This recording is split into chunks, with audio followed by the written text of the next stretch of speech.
as we know, central dogma that DNA is going to form the DNA.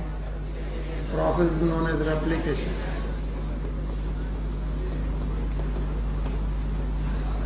Meanwhile, DNA is also going to form mRNA.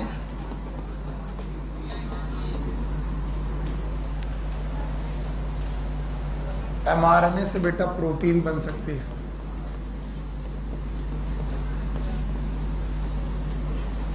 और in process के नाम हमको मालूम है।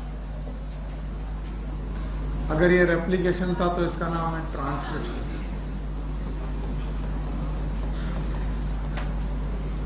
और इस प्रोसेस का नाम है translation.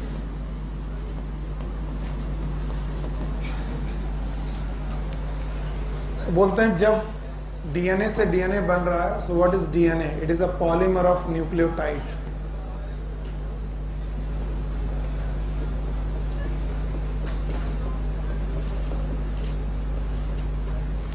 So we can say the polymer of nucleotide से polymer of nucleotide बनना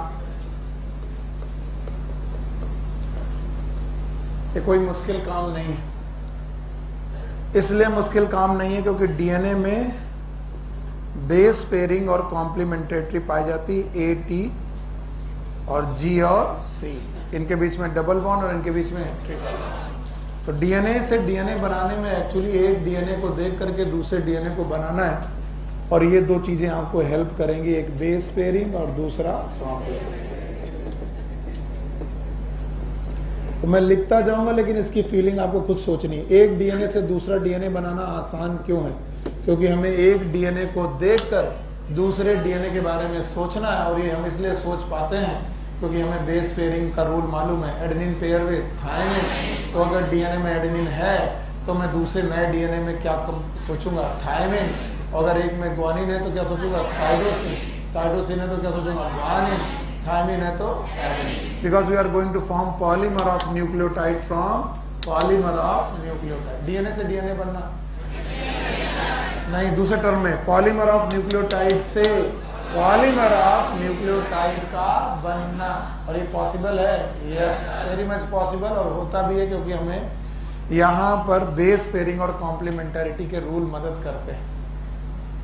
नाउ डीएनए से बनना mRNA. MRNA is again polymer of nucleotide. It is polymer of nucleotide. ये भी न्यूक्लियोटाइड का भी पॉलीमर है। और बोलते हैं ये भी आसान है। क्यों आसान है? क्योंकि यहां पर भी हम लोग पॉलीमर ऑफ न्यूक्लियोटाइड से पॉलीमर ऑफ न्यूक्लियोटाइड ही बना रहे हैं। क्या चेंज है? जब हम डीएनए से आरएनए बना रहे हैं, यस, यहां पर भी वही दो चीजें लग रही हैं। एक का नाम बेस पेयरिंग, बोलो बेस पेयरिंग, और दूसरा कॉम्प्लीमेंटैरिटी। याद है? तो क्या आप डीएनए को देखकर आरएनए की कल्पना कर सकते हो?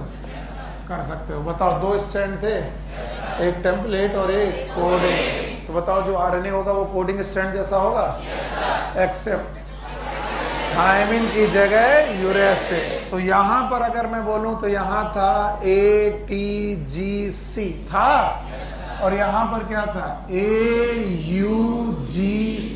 यस और नो? तो बताओ डीएनए को देखकर आरएनए बनाना आसान क्यों है? क्योंकि we have the complementarity and base pair. और डीएनए को देखकर डीएनए बनाना आसान क्यों है? We have complementarity and base pair. पर तीसरी चीज एमआरएनए को देखकर प्रोटीन बनाना, ये थोड़ा मुश्किल लगता है। मुश्किल क्यों लगता है? Because mRNA is polymer of nucleotide and what is protein? Polymer of amino acid.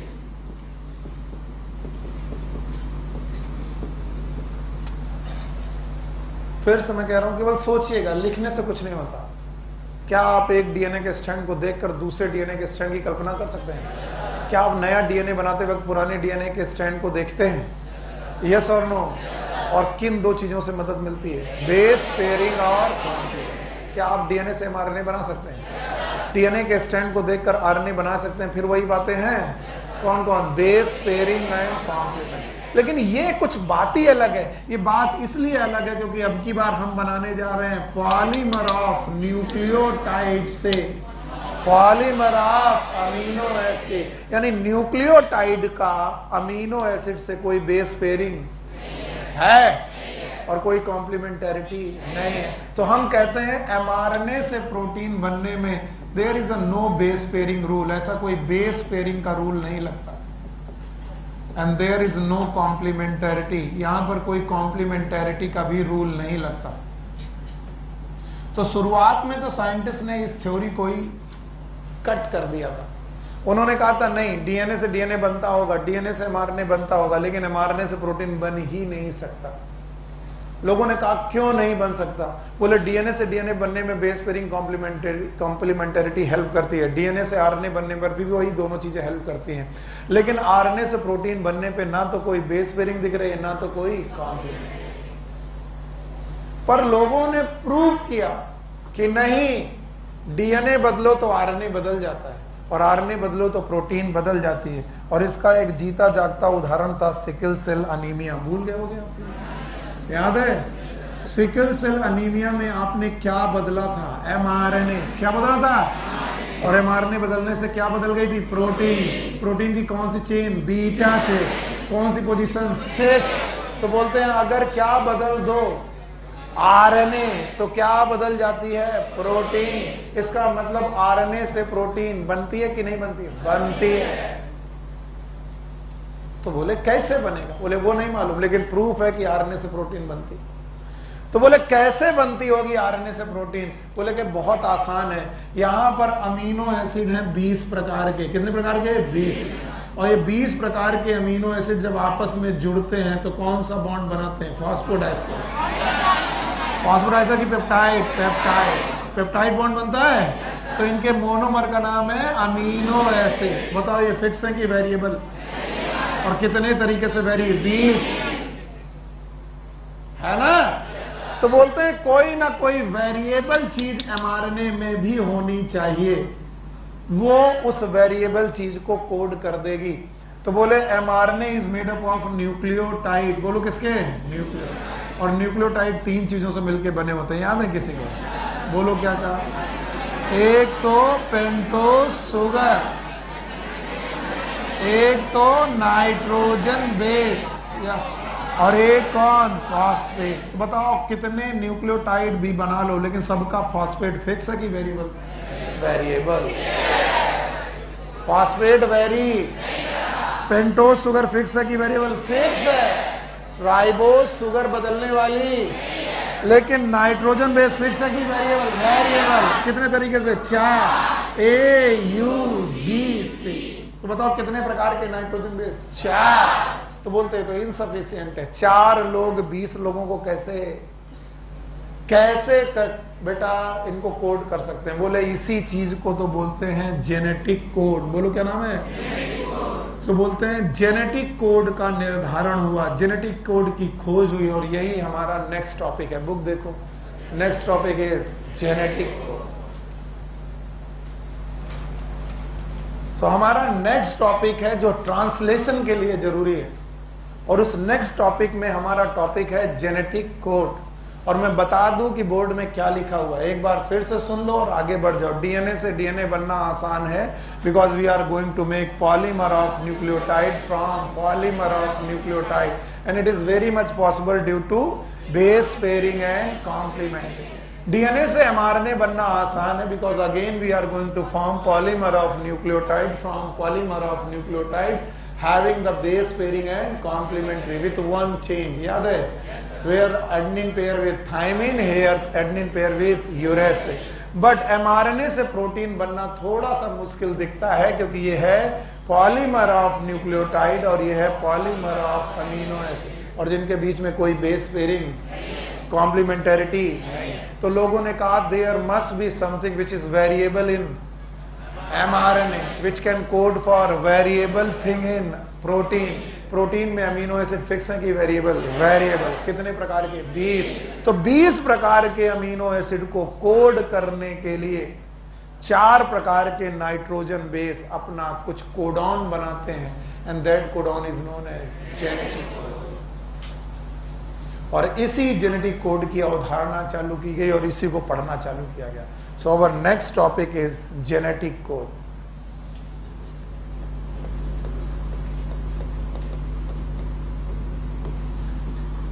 सो बोलते हैं जेनेटिक कोड को समझने के लिए आपको एमआरएनए समझना बहुत जरूरी है, और हम लोग एमआरएनए पहले ही पढ़ चुके हैं, और हम जानते हैं एमआरएनए पत्थरों का बना है, पत्थरों का कि न्यूक्लियोटाइड का, और न्यूक्लियोटाइड के बीच में कौन से बॉन्ड है? हाँ, फॉस्फोडाइस्टर। तो सर फॉस्फोडाइस्टर बॉन्ड है, न्यूक्लियोटाइड के फॉस्फोडाइस्टर बॉन्ड है। तो बोल रहे हैं कि सर एमआरएनए की डायरेक्शन वही होगी जो डीएनए की होती है, 5 प्राइम टू 3 प्राइम, और ये किसके बना है? न्यूक्लियोटाइड का। Let suppose this nucleotide are, let suppose, मैं ऐसा सोच रहा हूं, जरूरी नहीं कि ऐसा ही हो, it is AUGC AUGC AUGC and so on, AUGC AUGC and so on, like this. So पूछते हैं व्हाट इज जेनेटिक कोड? तो बोलते हैं genetic code is a sequence of nitrogen base. Nitrogen base की सीक्वेंस कहां पर? जो क्या डिसाइड करेगा? Sequence of amino acid in protein. So what is genetic code? चलो what is genetic code, definition बताओ। It is a sequence of nitrogen bases upon mRNA which codes sequence of amino acid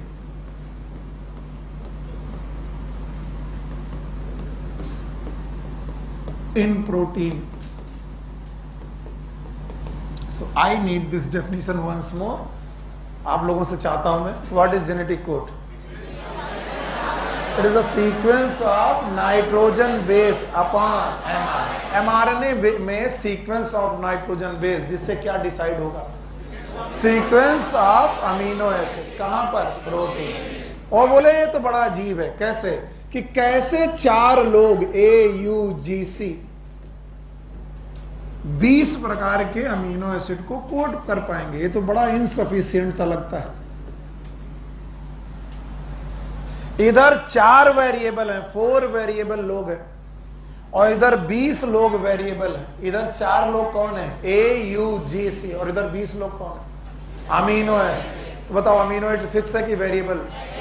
हाँ, और nitrogen base भी variable, लेकिन variable दोनों तरफ बराबर है कि अलग अलग? अलग अलग। तो कैसे ये कैसे पॉसिबल हो सकता है कि 4 वेरिएबल चीजें 20 वेरिएबल चीजों को कोड कर पाए?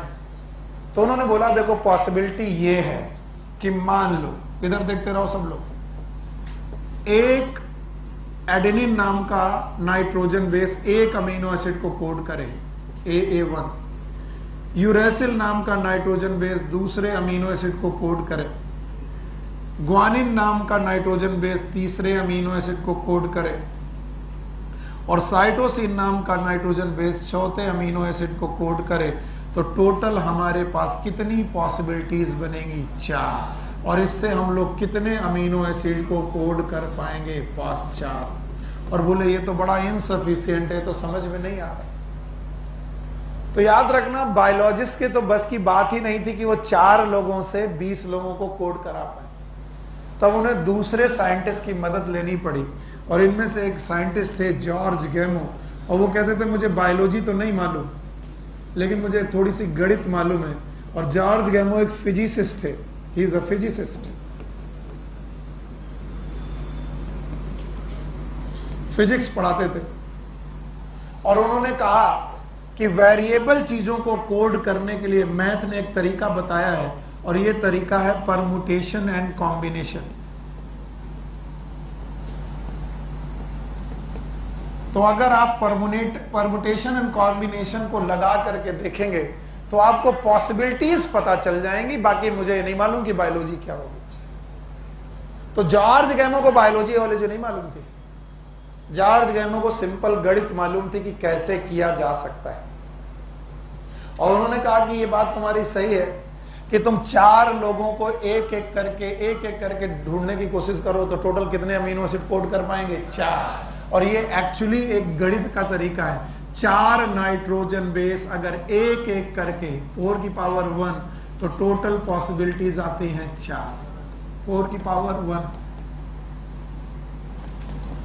और बोलते हैं कि 4 लोग अगर 2-2 करके पढ़े जाए, अब 2-2 करके कैसे पढ़े जा सकते हैं? सब लोग यहां ध्यान दीजिएगा कि सर ए नाम का यानी एडेनिन नाम का कोई एक अमीनो एसिड कोड करे, एडेनिन ग्वानिन नाम से दूसरा अमीनो एसिड कोड हो, एडेनिन साइटोसिन से तीसरा अमीनो एसिड कोड हो, एडेनिन यूरेसिल से चौथा अमीनो एसिड कोड हो, इसके बाद बदल दो, ग्वानिन एडेनिन से 5वां अमीनो एसिड कोड हो, ग्वानिन से 6ठा अमीनो एसिड कोड हो, ग्वानिन साइटोसिन से 7वां अमीनो एसिड कोड हो, और ग्वानिन यूरेसिल से 8वां अमीनो एसिड कोड हो। फिर बदल दो ग्वानिन की जगह, तो बोले कितनी पॉसिबिलिटी बनेगी? बोले ऐसे करोगे तो मर जाओगे। बोले इसकी गणित है, 4 लोग एक एक करके अगर किए जाएं तो कितनी पॉसिबिलिटी? 4। और 4 लोग अगर 2-2 करके कोड किए जाएं, 2-2 करके पढ़े जाएं तो 4 गुणे 4, 4 की पावर 2, टोटल कितनी पॉसिबिलिटी है? 16। अब बताओ 16 पॉसिबिलिटी भी सफिशिएंट है कि इनसफिशिएंट? इनसफिशिएंट। क्यों? क्योंकि हमें कितने चाहिए? 20 मिनिमम, है ना? तो बोला गया कि नाइट्रोजन बेसिस को कैसे पढ़ा जाए? एक एक करके पढ़ा जाए? नहीं, एक एक करके पढ़ोगे तो कितने अमीनो एसिड? 4। और नाइट्रोजन बेसिस को कैसे पढ़ा जाए? 2-2 करके पढ़ोगे तो 16। तो भाई जॉर्ज गैमो ने कहा ना एक एक करके पढ़ो, ना 2-2 करके पढ़ो, 3-3 करके पढ़ो। और उन्होंने कहा 4 की पावर 3 से आपको पॉसिबिलिटी बनती है 4 × 4 × 4, टोटल कितनी? 64 पॉसिबिलिटी। और बोलते हैं 64 पॉसिबिलिटीज जो हैं वो 20 अमीनो एसिड को कोड कर पाएंगी। बहुत पॉसिबल है कि कोड कर पाएंगी। सो जॉर्ज गैमो को बायोलॉजी नहीं मालूम थी, लेकिन जॉर्ज गैमो ने गणित बताई, और गणित बता करके बताया कि जो कोडॉन होगा, क्या भूल गए होगे codon? What is codon? Sequence of nitrogen base upon mRNA. वो सिंगलेट होगा, डबलेट होगा कि ट्रिपलेट? ट्रिपलेट। और उन्होंने बताया कि कोडॉन ऐसे पढ़ना है, ए एक अमीनो एसिड को कोड करेगा, जी ये दूसरे अमीनो एसिड को कोड करेगा, AAC ये तीसरे अमीनो एसिड को कोड करेगा, AAU ये चौथे अमीनो एसिड को कोड करेगा। और इस तरीके से तुम बदलते जाओ और आपको पॉसिबिलिटीज मिलती जाएंगी। तो उन्होंने बोला कोडॉन डबलेट होगा, सिंगलेट होगा कि ट्रिपलेट? ट्रिपलेट। तो जॉर्ज गैमो थे जिन्होंने बोला codon will be triplet, codon triplet होगा। और ये कह करके उन्होंने आइडिया दिया, क्या आइडिया दिया? कि जब भी जेनेटिक कोड पढ़ो, यहां देखो, तब आपको नाइट्रोजन बेस सीक्वेंस पढ़ने हैं। क्या पढ़ने हैं? लेकिन एक एक पढ़ने की 3 नाइट्रोजन बेस के सीक्वेंस पढ़ने हैं। देखिए ऐसे,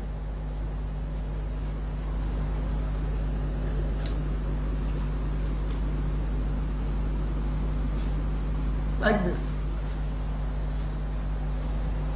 सो अब आपको जेनेटिक कोड की ओरिजिनल डेफिनेशन मिली। बताओ what is original definition? It is sequence of nitrogen base upon mRNA which code of sequence of amino acid, and this is read in singlet की ट्रिपलेट? ट्रिपलेट। एक एक करके कि 3 तो 3 का group बना करके पढ़ो। इट इज डबलेट, सिंगलेट की triplet? Triplet. And that will decide the sequence of amino acid.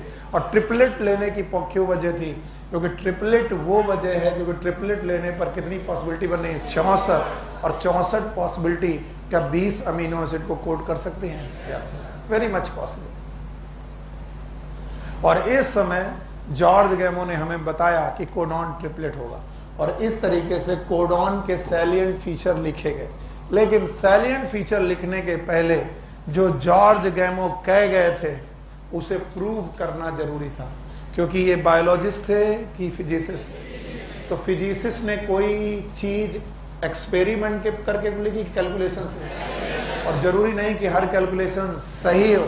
तो बाकी सारे साइंटिस्ट को ये प्रूव करना पड़ा कि वाकई कोडॉन कैसा है, ट्रिपलेट। और ये प्रूव करने के लिए हमारे पास कुछ साइंटिस्ट हैं जिनके नाम हमारी बुक में हैं। तो मैं इसे हटा दूं?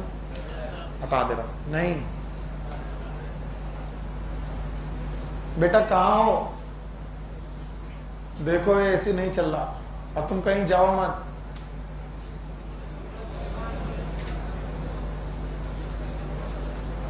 कुछ तो करो। सही कर रहे हैं? कौन? अंकित भैया ऊपर से सही कर लेते हैं, तो क्या बिगाड़ भी देते हैं? हाँ भाई, इसे हटा दें। ठीक है, इसे हटा दें। अब बताओ, डेफिनेशन बताओ, व्हाट इज कोडॉन?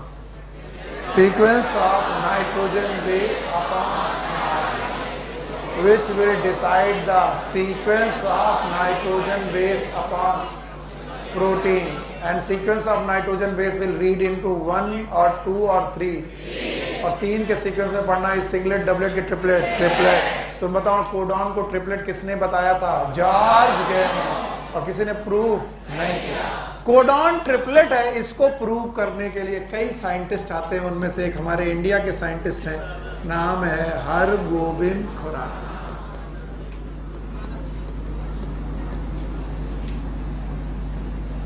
याद रखना, हरगोविंद खुराना का कोई डायरेक्ट रोल नहीं है जेनेटिक कोड को प्रूव करने में कि वो जेनेटिक कोड ट्रिपलेट है। पर हरगोविंद खुराना ने क्या किया? हरगोविंद खुराना ने आर्टिफिशियल आरएनए बनाने में मदद की। Artificial RNA. हरगोविंद खुराना के आर्टिफिशियल आरएनए की सिंथेसिस को बोलते थे केमिकल सिंथेसिस ऑफ आरएनए।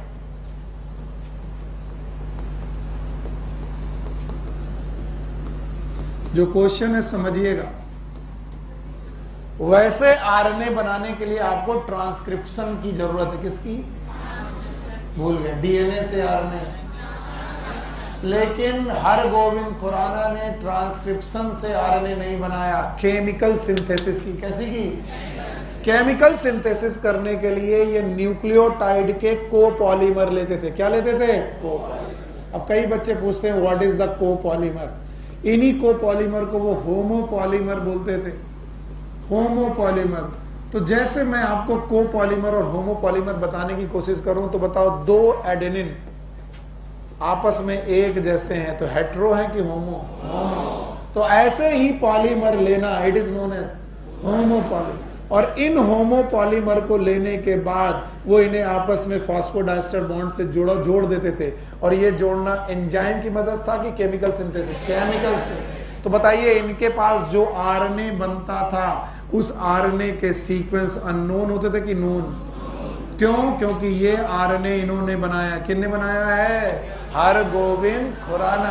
तो हरगोविंद खुराना जिन भी आरएनए को बनाते थे उन आरएनए का सीक्वेंस जानते थे कि नहीं? जानते थे, क्योंकि उन्होंने उसमें क्या यूज किया होता था? कोपॉलीमर और होमोपॉलीमर।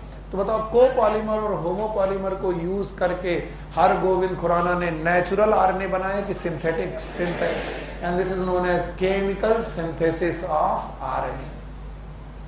जैसा काम हरगोविंद खुराना कर रहे थे वैसा ही काम एक और साइंटिस्ट कर रहे थे। इनका नाम था सेवेरो ओकोआ। Severo Ochoa.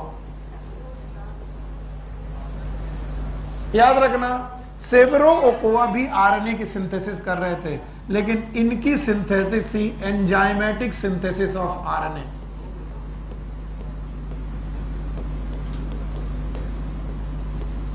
चलो पहले अंतर दोनों में बताओ। हरगोविंद खुराना की सिंथेसिस का नाम केमिकल सिंथेसिस और सेवेरो ओकोआ एंजाइम। और ये क्या करते थे? बहुत सारे न्यूक्लियोटाइड लेते थे, सेवरल न्यूक्लियोटाइड। ये जो मैं बना रहा हूं दे आर द न्यूक्लियोटाइड। इन सारे न्यूक्लियोटाइड को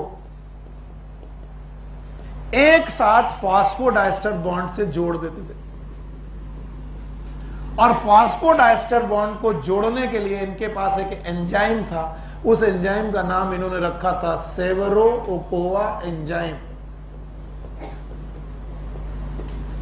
सेवेरो ओकोआ एंजाइम, इन्होंने अपने नाम से ही एंजाइम बना के रखा था, सेवेरो ओकोआ एंजाइम। और सेवेरो ओकोआ एंजाइम को याद करना है कैसे? यहां पर एक न्यूक्लियोटाइड है कि बहुत सारे? और उनमें कौन सा बॉन्ड बना, फास्फोडाइस्टर। तो बहुत सारे nucleotide, it is known as polynucleotide, और उसमें फास्फोडाइस्टर बॉन्ड बनाना, it is known as phosphorylase. तो इनके एंजाइम का एक्चुअल नाम था पॉलीन्यूक्लियोटाइड फास्फोराइलेज, और उसी एंजाइम को ये किस नाम से जानते थे, सेवेरो-ओकोवा एंजाइम। बोलो, सेवेरो-ओकोवा। अब बताओ, सेवेरो-ओकोवा एंजाइम और सेवेरो-ओकोवा ने मिलकर आरएनए बनाया। इसके अलावा हरगोविंद खुराना ने भी आरएनए बनाया। बताइए, ये आरएनए हो या ये आरएनए हो, दोनों आरएनए के सीक्वेंस नोन है कि अननोन? अननोन। दोनों सिंथेसिस एक जैसे कि अलग अलग? किसकी केमिकल सिंथेसिस है? हरगोविंद खुराना की synthesis chemical synthesis of RNA है, और सेवेरो-ओकोवा की सिंथेसिस, हाँ, और एंजाइम कौन सा लिया, Severo Ochoa enzyme, also known as polynucleotide phosphorylase. अब ध्यान सुनना, ऐसे नोन आरएनए को देखकर, ये नोन आरएनए है, आरएनए से प्रोटीन सिंथेसिस कराई दो वैज्ञानिकों ने, एक का नाम था नीरेनबर्ग और दूसरे का नाम था मैथेई। आपकी बुक में केवल नीरेनबर्ग नाम दिया है, मैथेई नाम नहीं दिया।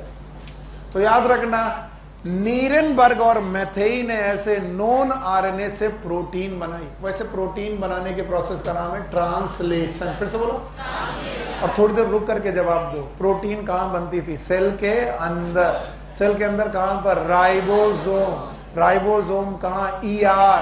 ER कौन सा? RER। तो बताओ, सेल की जरूरत पड़ेगी? यस। लेकिन नीरेनबर्ग और मैथेई ने जो प्रोटीन बनाई वो सेल फ्री थी, यानी सेल की जरूरत हुई थी कि नहीं? नहीं। तो इन्होंने की थी cell free synthesis of protein, cell free protein synthesis.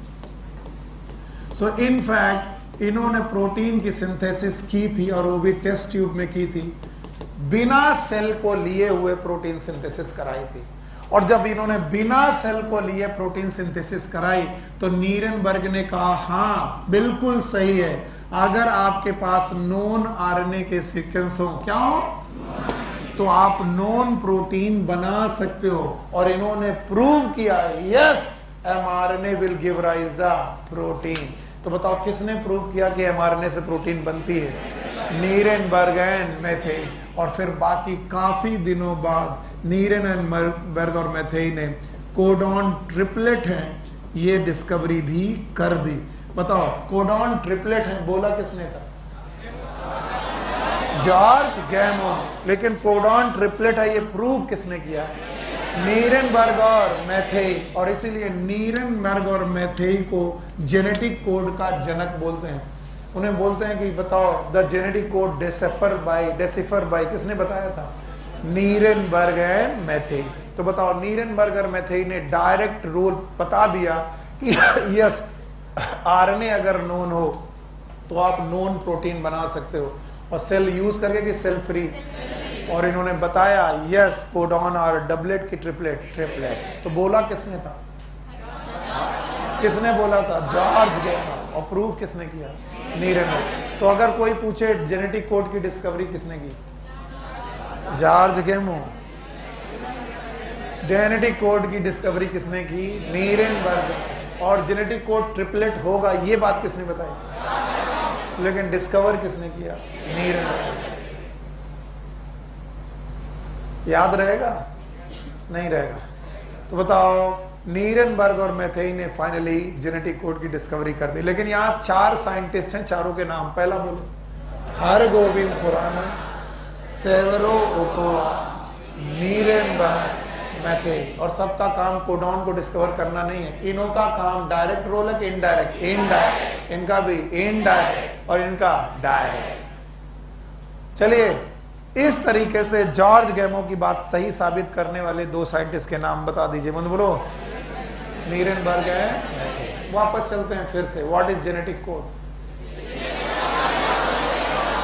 It is a sequence of nitrogen base upon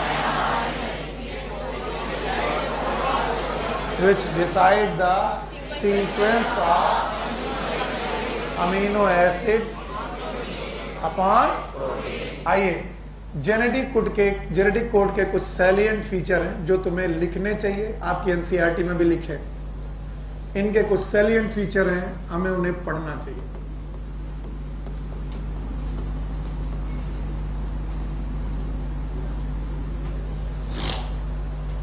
पहला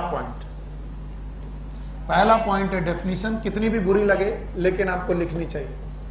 दे are the sequence of nitrogen base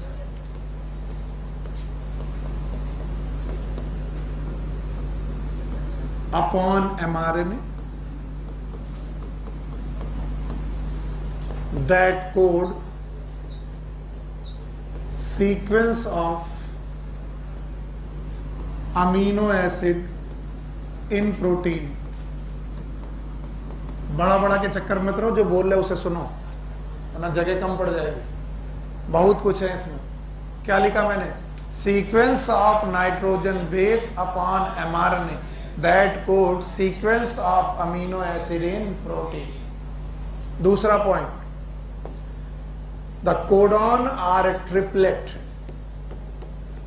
doublet की triplet.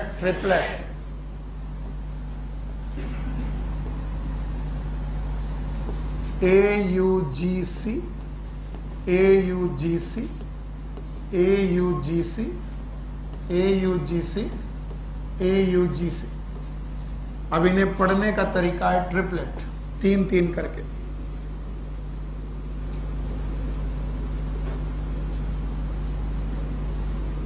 Triplet always read in 5' to 3' direction. Always read in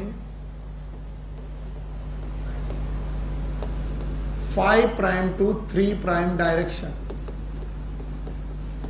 जैसे अगर कोई बोले ये क्या लिखा है,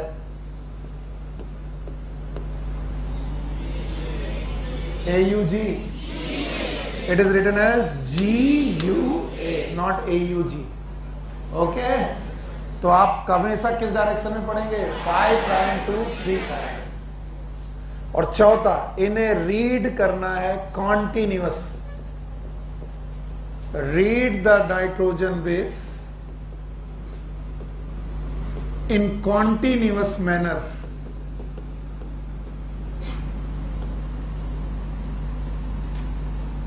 and non-overlapping।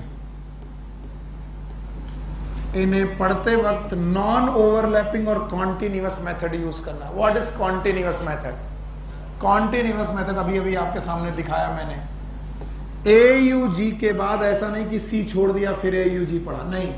AUG के बाद जो भी नाइट्रोजन आया उसे पढ़ा, फिर जो आया उसे पढ़ा, और इसमें कोई भी नाइट्रोजन बेस किसी को ओवरलैप नहीं कर रहा। कुछ लोग ऐसे पढ़ेंगे कि सर AUG पढ़िए, फिर GUGC पढ़िए, फिर GCA पढ़िए, फिर CAU पढ़िए। बताइए ये नॉन ओवरलैपिंग होगा कि ओवरलैपिंग? तो हमें नाइट्रोजन बेस कैसे पढ़ने हैं? ओवरलैपिंग की नॉन ओवरलैपिंग? नॉन। चलो ये 4 पॉइंट बोलने हैं। दूसरा point, triplet always read in 5' to 3'। और कैसे पढ़ेंगे? डिसकॉन्टिन्यूअस की कॉन्टिन्यूअस, और ओवरलैपिंग की नॉन। 5वां पॉइंट, जब आप इन्हें पढ़ रहे होंगे तो हर कोडॉन की 3 पोजीशन आएंगी, एक 5' की तरफ, एक 3' की तरफ, और एक बीच में। जैसे AUG, इसमें से AUG जो 5' की तरफ है उसे पोजीशन नंबर 1 बोलेंगे, ये पोजीशन नंबर 3 बोलेंगे, और ये पोजीशन नंबर 2 है। तो किसी भी कोडॉन में 3 पोजीशन बनेगी। जैसे AUG position number 1 2 3, CAU 1 2 3, GCA 1 2 3, UGC U is 1, G is 2, C is 3। तो बोलते हैं जब भी आप कोडॉन पढ़ रहे होंगे, कोडॉन में 3 पोजीशन बनेगी। जो 5' की तरफ पोजीशन होगी वो फर्स्ट पोजीशन होगी, जो 3' पोजीशन की तरफ होगी वो थर्ड होगी, और बीच वाली सेकंड। और बोलते हैं पोजीशन नंबर 1 में 4 वेरिएशन पॉसिबल है। कैसे, कौन कौन, ध्यान से देखें। जहां ए है वहां यू आ सकता है तो हो जाएगा यू यू जी। जहां ए है वहां जी आ सकता है तो जो जाएगा जी यू जी। जहां ए है वहां पर सी आ सकता है, इट इज सी यू जी। और ए था तो ए यू जी है ही। तो बताओ एक पोजीशन पर कितने वेरिएशन? 4। तो बताओ दूसरी पोजीशन पे भी कितने वेरिएशन? 4। तीसरी पोजीशन पे भी कितने वेरिएशन? 4। तो हर पोजीशन पे कितनी वेरिएशन आ सकते हैं? 4। और इन वेरिएशन को बताने के लिए उन्होंने एक चेकर बोर्ड बनाया। वही चेकर बोर्ड मैं आपके सामने बना रहा हूं। बोलते हैं हर पोजीशन को समझने के लिए आपको एक चेकर बोर्ड बनाना पड़ेगा, जिनमें से तीनों पोजीशन को समझना पड़ेगा। इधर मैंने पहली पोजीशन के वेरिएशन लिखे, इधर मैंने आपके सामने थोड़ा सा और सही रखना पड़ेगा, एकदम शांत रहिएगा।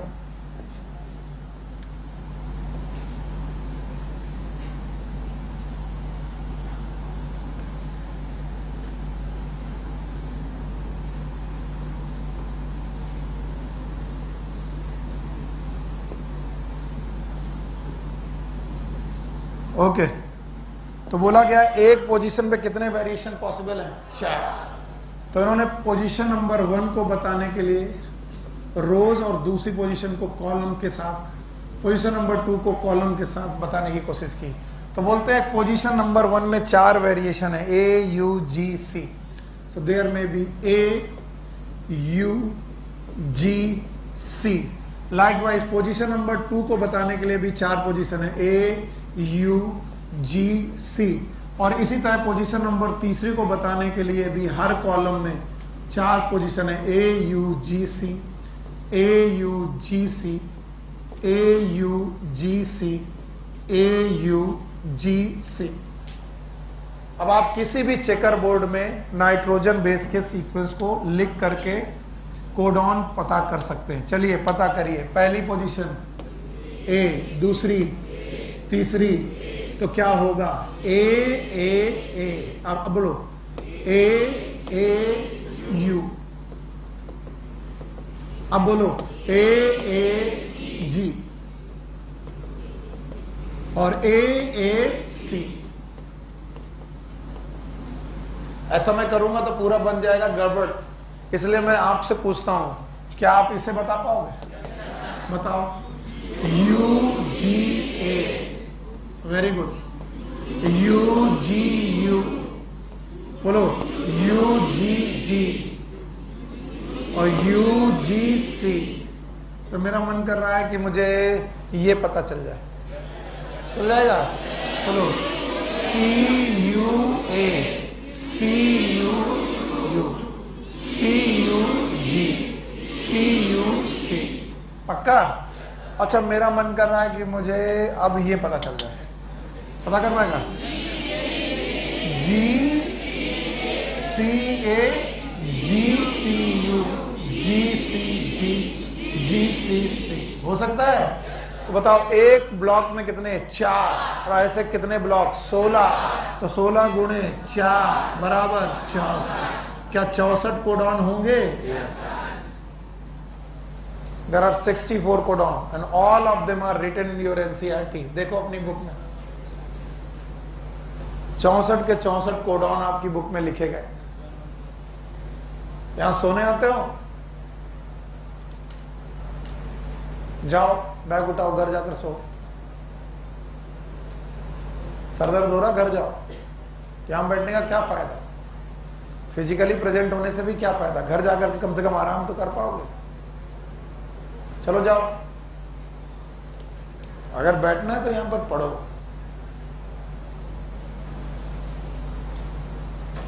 तो एक ब्लॉक में कितने? 4। और ऐसे कितने ब्लॉक हैं? 16। 16 गुणे 4 64। तो 64 पॉसिबिलिटीज हैं और 64 पॉसिबिलिटीज के 5 पॉइंट मैंने अभी लिखा है। ये 5 पॉइंट और 64 बेटा आपके पास कोडॉन। अभी मैं इसे मिटाऊंगा और अगले पॉइंट 10 और लिखाऊंगा, मतलब 5-6 और लिखाऊंगा। चलिए मुझे बताइए कितने कोडॉन हैं? पता नहीं सर, क्या 64 हटा दूं मैं? तो क्या ये चेकर बोर्ड को समझ पाओगे? ना सर। Yes sir. चलो पांचों पॉइंट में पहला पॉइंट बोलो, नाइट्रोजन बेस का सीक्वेंस किस पे? mRNA। जो एक एक करके पढ़ा जाए कि 3-3, किस डायरेक्शन में? कॉन्टिन्यूअस की डिसकॉन्टिन्यूअस, ओवरलैपिंग की नॉन ओवरलैपिंग? नॉन। अब सुनो छठा point, there are 61 codon, sorry, there are 64 codon, 64 codon है, जिनमें से 61 codon are known as coding codon. These 61 codon code for amino acid। तो 64 में से 61 कोडॉन ऐसे हैं जो अमीनो एसिड को कोड करते हैं, and that's why these codon are known as sense codon, कि इन्हें अमीनो एसिड का सेंस है कि कौन सा अमीनो एसिड हो सकता है। बाकी बचे 3 codon, they are known as non coding codon. Sometimes these are also known for nonsense codon। They not code for any amino acid, they stop the protein synthesis। ये प्रोटीन सिंथेसिस को stop कर देते हैं। और इन तीनों codon का नाम आप लोग याद रखेंगे मेरी तरीके से। वन इज उआ, दूसरा उग, तीसरा उगा। चलो मेरे साथ बोलो। ये 3 कोडॉन है जो नॉनसेंस कोडॉन है, उआ, उग, उगा। UAA इट इज उआ, UAG उग, UGA उगा। ये तीनों कोडॉन किसी भी अमीनो एसिड को कोड नहीं करते। इनमें से पहला कहलाता है ओकर, कुछ लोग ओकरे बोलते हैं। दूसरा कहलाता है अंबर, तीसरा कहलाता है ओपल, ओपाल नहीं, ओपाल, ओपल। उआ, उग, उगा। UAA इज ओकर, UA इज AG इज अंबर, और UGA इज ओपल। तो छठवां पॉइंट आप ये याद रखेंगे।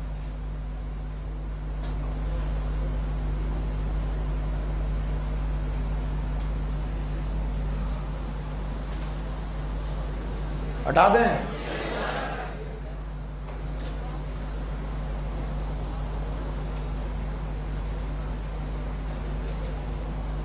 टोटल कितने codon? 64। Coding, non coding, 3 codon का नाम स्टॉप कोडॉन है। इन्हीं को नॉनसेंस कोडॉन बोलते हैं, नॉन कोडिंग कोडॉन बोलते हैं। इसमें से है UAA इट इज ओकर, UAG अंबर, UGA ओकर, अंबर, ओकर। जब हम लोग BHU AMU का पेपर दिया करते थे तब ये क्वेश्चन आते थे। अब तो आने के चांसेस भी नहीं, पर ये जरूर आ सकते हैं कि इनका नाम क्या है। ये नाम अब नहीं आता, और आपको मालूम सब कुछ होना चाहिए। Okay, 7वां point,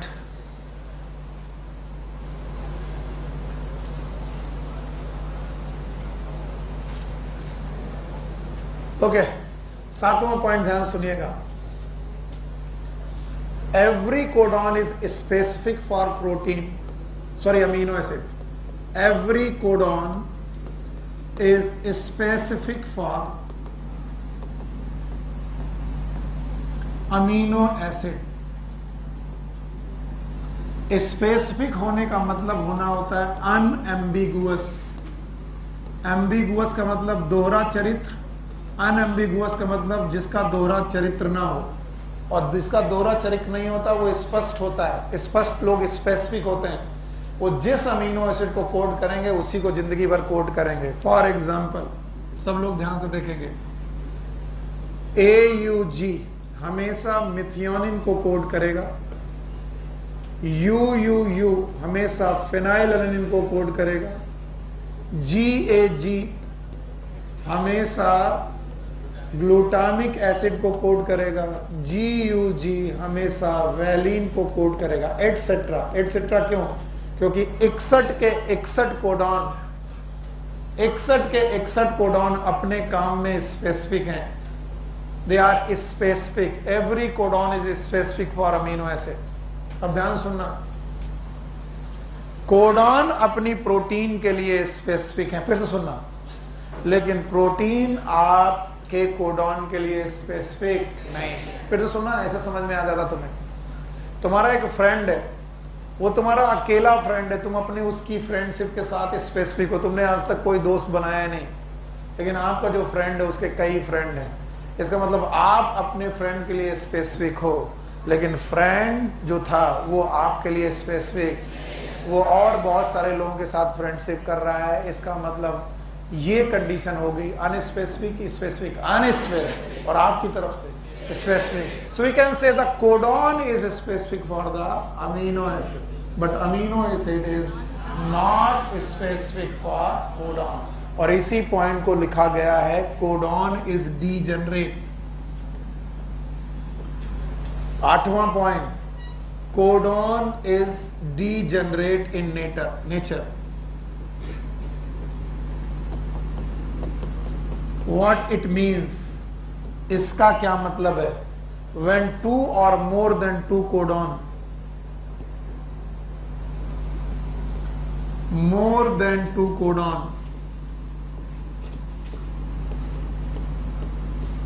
code for same amino acid,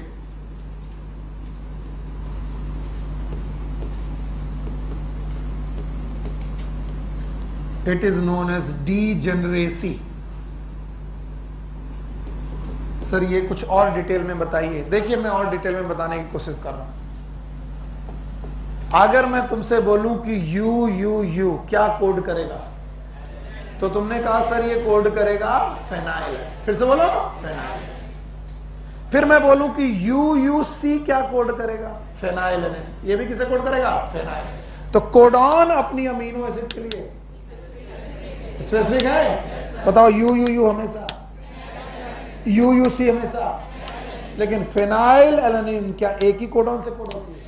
क्या वो UU से भी कोड हो जाती है और UUC से भी कोड हो जाती है? इसका मतलब फेनाइल एलानिन अपने कोडॉन के लिए स्पेसिफिक। इसका मतलब 2 या 2 से ज्यादा कोडॉन जब एक ही अमीनो एसिड को कोड करते हैं तो वो दोनों कोडॉन क्या कहलाते हैं, डीजनरेट कोडॉन। कई बार बच्चे से कंफ्यूज हो जाते हैं कि सर डीजनरेसी और स्पेसिफिसिटी समझ में नहीं आई। आप अपने काम के लिए स्पेसिफिक हो। UUU भी फेनाइलएलानिन के लिए जिंदगी खत्म कर देगा, UUC भी फेनाइलएलानिन के लिए जिंदगी खत्म कर देगा, लेकिन फेनाइलएलानिन दोनों को बेवकूफ बना रही है कि नहीं? क्योंकि भैया उसने कहा UUU भी UUC। You got point? So codon is specific for amino acid, but amino acid is not specific for codon. So more than 2 codon, when more than 2 or more than 2 codon code for same amino acid, they are known as degenerate codon. बताओ UUU और UUC specific हैं? Yes. और क्या ये आपस में degenerate हैं? Yes, because they code for same amino acid. अब याद रखना, थोड़ा आउट ऑफ द सिलेबस है, 8वें पॉइंट को डिटेल में जाना है।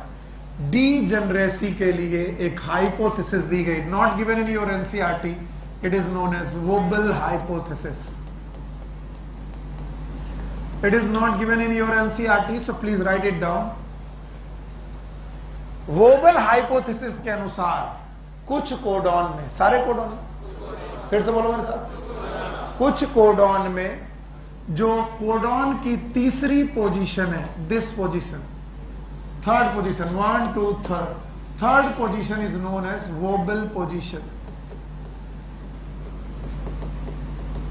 और बोलते हैं थर्ड पोजीशन चेंज करने के बावजूद भी अमीनो एसिड नहीं चेंज होता। UUU it code for phenyl alanine, and then same time UUC code for phenyl alanine. तो वोबल हाइपोथेसिस के अनुसार अगर किसी कोडॉन का थर्ड पोजीशन चेंज भी कर दिया जाए तो अमीनो एसिड चेंज नहीं होता। आइए अपने अपने बुक में पेज नंबर 112 देखिए और आप वोबल हाइपोथेसिस को ढूंढिए। चलिए पहला देखिए, यू यू यू और यू यू सी दोनों क्या कर रहे हैं, फेनाइलएनिन। ये दोनों अपनी किस पोजीशन पे अलग हैं, थर्ड। और क्या इनमें वोबल हाइपोथेसिस है, यस। फिर देखना यू यू ए और यू यू जी, ये ल्यूसीन नाम की अमीनो एसिड को कोड कर रहे हैं और दोनों तीसरी पोजीशन पर वोबल हाइपोथेसिस शो कर रहे हैं। फिर अगला ब्लॉक देखिए, C U U, C U C, C U A, C U G, चारों के चारों कोडॉन तीसरी पोजीशन पर चेंज है और किसे कोड कर रहे हैं, ल्यूसीन। तो चारों के चारों कोडॉन में कौन सी हाइपोथेसिस लग रही है, वोबल हाइपोथेसिस। आगे आइए, ए you you, A you see और ए यू ए, तीन पोजीशन पर वोबल हाइपोथेसिस हो रही है और ए यू जी मिथियोनिन कर रहा। इसी तरीके से जी यू वाला वैलिन के लिए, यू सी यू वाला सीरीन के लिए, सी सी यू वाला प्रोलीन के लिए और ए सी यू वाला थ्रियोनिन के लिए और जी सी यू वाला एलानिन के लिए वोबल हाइपोथेसिस शो कर रहा है चारों पोजीशन पर। एक पोजीशन की चारों। और फिर इसके बाद टायरोसिन 2 पोजीशन के लिए, बाकी 2 पोजीशन के लिए स्टॉप। और सी ए वाला पोजीशन में 2 पोजीशन के लिए हिस्टिडिन, बाकी ग्लूटामीन। और इसके अलावा एस्पार्जिन 2 जगह पर, लाइसिन 2 जगह पर।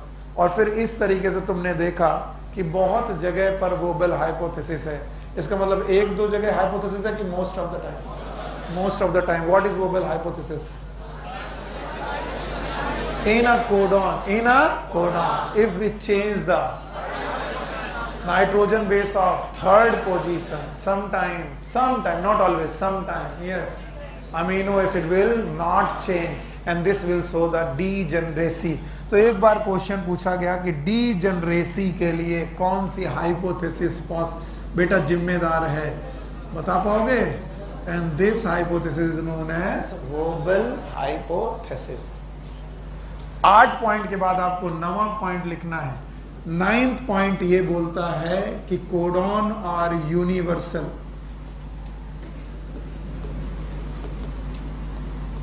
Codon are universal and what it means, इसका ये मतलब है कि अगर AUG मेरी बॉडी में मिथियोनिन कोड करता है तो AUG हर बंदे की बॉडी में मिथियोनिन कोड करेगा। एल्गी में मिथियोनिन, फंजाई में मिथियोनिन, एंजियोस्पर्म में मिथियोनिन, हाथी में, घोड़े में, होमोसेपियंस में। तो दुनिया में किसी भी कोशिका के अंदर जाओ, AUG केवल किसे कोड करेगा, मिथियोनिन। पर इसका एक्सेप्शन भी है और 2 एक्सेप्शन आपको याद रखना है।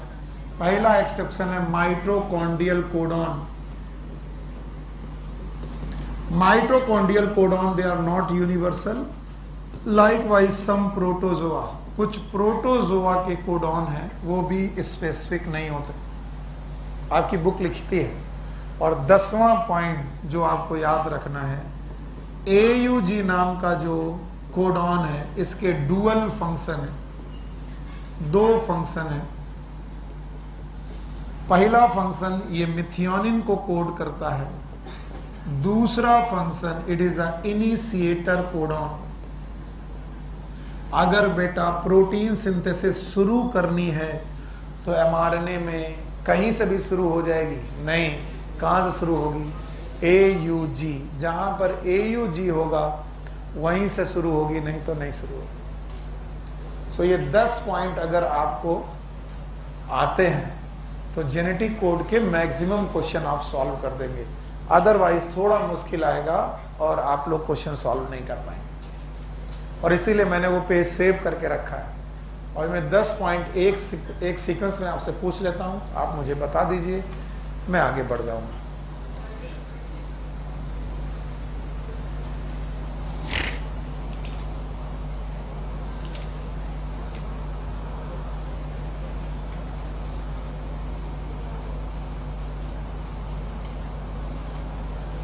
शान कितनी फोटोज देखते हो जाके घर में? सारी देखते हो। और उस फोटो का कभी यहाँ तो फोटो बनती नहीं। हाँ, लो लो लो, हम हट जाए रास्ते में।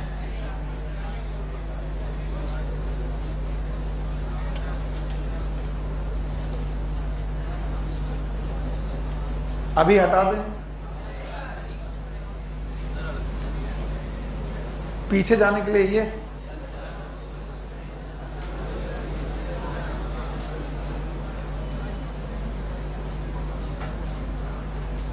ये 10 पॉइंट एक बार में बोलने में मिटाता जाऊंगा, ठीक है। चलो, genetic code, the sequence of nitrogen base upon mRNA that code for sequence of amino acid in protein. Codon triplet होगा। ये बात कही किसने थी? जॉर्ज गेल ने। प्रूव किसने की? Nirenberg and methane. Codon triplet होते हैं, किस डायरेक्शन में पढ़े जाते हैं? 5 प्राइम टू 3। अच्छा बताओ, 5 प्राइम टू 3 प्राइम पढ़ने के बाद इन्हें कॉन्टिन्यूस की डिसकॉन्टिन्यूस और इनकी और नॉन ओवरलैप। और इनको पढ़ते वक्त हमें क्या रूल करना है? इनमें 3 पोजीशन है, हर पोजीशन पर कितने बार 4, तो 4 गुणे 4 गुणे 4 टोटल 64। कितने कोडान है? 64। 64 में सारे कोडिंग हैं। 61 is coding, 3 is non coding. Coding codon amino acid को कोड करते हैं, यानी 61 कोडॉन कितने अमीनो एसिड? 20। तो इसीलिए एक अमीनो एसिड के लिए एक कोडॉन की एक से ज्यादा। और खैर 3 कोडॉन कैसे हैं? Non coding. और जो नॉन कोडिंग कोडॉन है, क्या इन्हें नॉन सेंस कोडॉन बोलते हैं? क्या इन्हीं का नाम स्टॉप कोडॉन है? इनके तीनों के नाम याद हैं? बोलो कौन? UAA, UAG, UGA। बताओ ये 5 पॉइंट याद रहेंगे? अच्छा भाई, अगला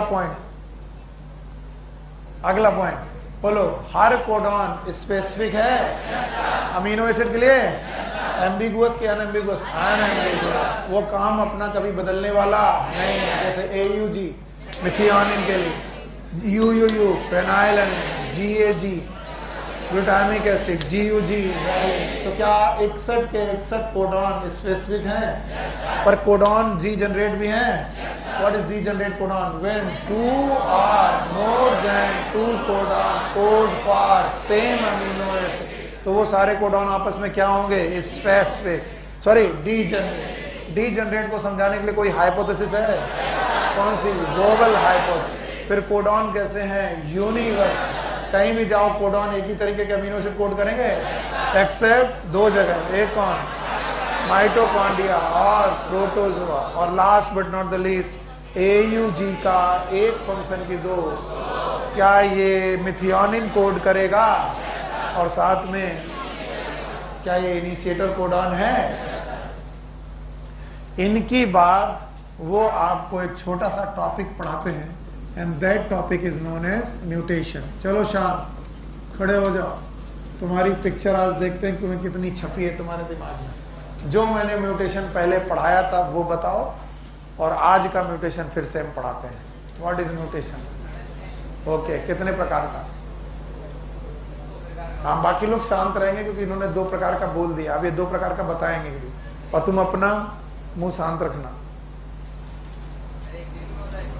अच्छा, क्रोमोसोमल म्यूटेशन कितने प्रकार का? शाबाश, बोलो।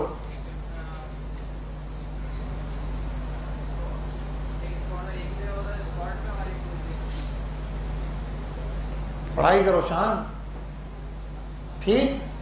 चलो, जो जो शान ने बोला वो तो पहले लिख ही लेते हैं, बैठ जाओ। Mutation is sudden change in genetic material. तो जो मैं म्यूटेशन पढ़ा चुका हूं वो तो आज नहीं पढ़ाऊंगा, उसके आगे पढ़ाऊंगा। इसलिए जो पुराना है उसको रिवाइज करते जाओ ताकि एक साथ सब मिल जाए। Sudden change in genetic material is known as mutation. मैंने दूसरा पॉइंट लगाया था, mutation is recessive. Mutation is recessive generally. मैंने तीसरा पॉइंट लगाया था, रेयरली यूजफुल, मोस्टली हार्मफुल। और फिर मैंने चौथा पॉइंट बताया था, they are very much required for evolution. अगर इस दुनिया में म्यूटेशन ना होते तो इवोल्यूशन करना आसान कि मुश्किल? मुश्किल। इवोल्यूशन का मतलब होता है डिसेंट विद चेंज। आपके अंदर चेंज आने चाहिए, और करेक्टर तभी चेंज होगा जब जेनेटिक मटेरियल चेंज होगा, और जेनेटिक मटेरियल तभी चेंज होगा जब क्या होगा? म्यूटेशन। हालांकि मैंने तुम्हें यह भी बताया था कि म्यूटेशन 2 प्रकार का है। पहला म्यूटेशन मैंने पढ़ाया था क्रोमोसोमल म्यूटेशन। मैं पढ़ाने नहीं जा रहा हूं, मैं केवल रिवाइज करा रहा हूं। और आपको बोलना चाहिए पहला म्यूटेशन क्रोमोसोम और दूसरा जीन। और जब मैं वहां पर तुम्हें बोल रहा था कि जीन म्यूटेशन अगले चैप्टर में पढ़ाऊंगा, तो वो अगला चैप्टर यही है।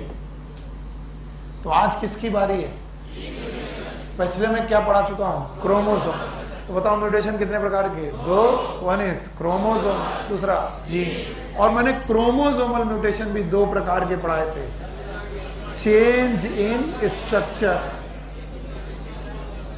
और दूसरा चेंज इन नंबर। तो भाइयों बहनों, जो आपको आता जाए उसे रिवाइज करते जाओ। और चेंज इन स्ट्रक्चर में मैंने आपको 3 या 4 तरीके से स्ट्रक्चर चेंज कराया था। अगर क्रोमोसोम में कुछ ऐड हो जाए, एडिशन। अगर क्रोमोसोम में कुछ डिलीट हो जाए, डिलीशन। तो ये क्या था? एडिशन। और ये क्या था? डिलीशन। और अगर चेंज क्रोमोसोम में कुछ डुप्लीकेट हो जाए, मान लो ये ए और बी है, तो ए और बी और आ जाए, बोलो क्या नाम था? डुप्लीकेशन। और फिर मैंने चौथा बताया था रेसिप्रोकल ट्रांसलोकेशन। और मैंने बोला था रेसिप्रोकल ट्रांसलोकेशन पूछा भी गया, और तब मैंने बताया था फिलाडेल्फिया क्रोमोसोम, याद है?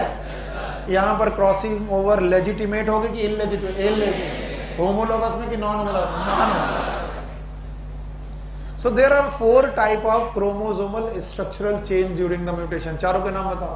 एडिशन, डिलीशन, डुप्लीकेशन और reciprocal translocation. Now change in number. Number बदलने के तरीके ऐसे थे, 2 तरीके से बदल सकते हो। या तो नंबर बदल रहा n, 2n, 3n, तो बताओ एक क्रोमोसोम बदल रहा कि सेट? तो सेट बदलने पर मैंने बोला था पॉलीप्लॉइडी, बोलो। और पॉलीप्लॉइडी का एग्जांपल था यूप्लॉइडी, याद आया? और फिर मैंने चेंज इन नंबर में बताया था दूसरा तरीका, और वो दूसरा तरीका बताया था मैंने, यस, क्या बताया था? एनयूप्लॉइडी। और एनयूप्लॉइडी में पूरा सेट की पेयर। और फिर मैंने आपको लिखाया था 2n+1, 2n+1 +1, 2n+2, 2n-1, 2n-1 -1, 2n-2। कुछ याद आ रहा है? कुछ नहीं याद आ रहा। 2n+1 trisomy, 2n+1 double trisomy, tetrasomy, monosomy, double monosomy, nullisomy. एक पेयर में 1 की 3, 2 जगह पर 3, 1 जगह पर 4, 1 जगह पर 1, 1 जगह पर नहीं, 2 जगह पर 1, 1 जगह पर 0। क्रोमोसोम के पेयर में कुछ बचा कि नहीं? नहीं। फिर मैंने ट्राइसोमी से आपको कुछ सिंड्रोम बताए थे। 13वां याद है? 18वां, 21वां, 23वां। बताओ ये तीनों ट्राइसोमी थी? तीनों याद है? बोलो। Patau syndrome, Edward syndrome, Down syndrome. हमारे कोर्स में ये नहीं है, ये नहीं है। ये क्या है? डाउन सिंड्रोम के मैंने फीचर बताए थे। मैंने बताया था वेब नेक होगी, सर छोटा होगा, हैबिचुअल ओपन होगा, पाम क्रीज होगी, कार्डियक एनोमली होगी, याद है? फिर मैंने बताया था 23 में मैं 2n+1 क्लाइनफेल्टर सिंड्रोम और 2n-1 टर्नर सिंड्रोम। इतना म्यूटेशन आप पढ़ चुके हैं। और अगर कोई पूछे आज सर आप म्यूटेशन में क्या पढ़ाएंगे, तो मैं बोलूंगा आज इसकी बारी है, और इसका नाम क्या है? Gene mutation. So today we are going to discuss about the gene mutation. What is gene? Yes, please stand up. कल मैंने बहुत देर तक 6 डेफिनेशन पढ़ाई थी जीन की।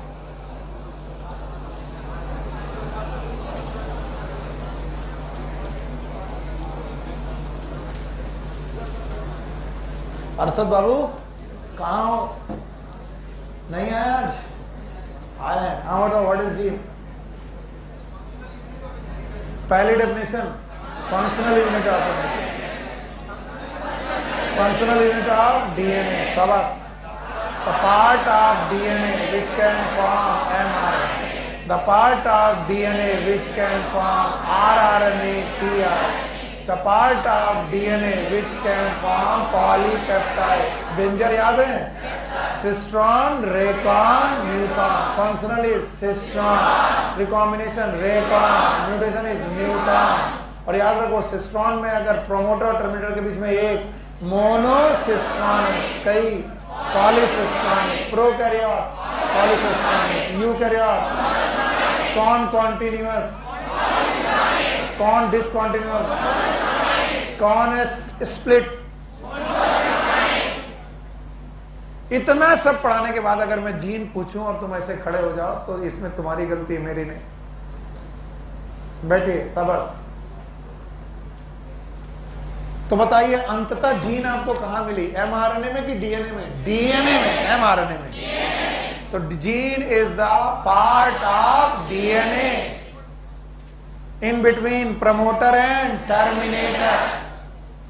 तो पहले जीन समझते हैं, फिर जीन के म्यूटेशन समझते हैं. आइए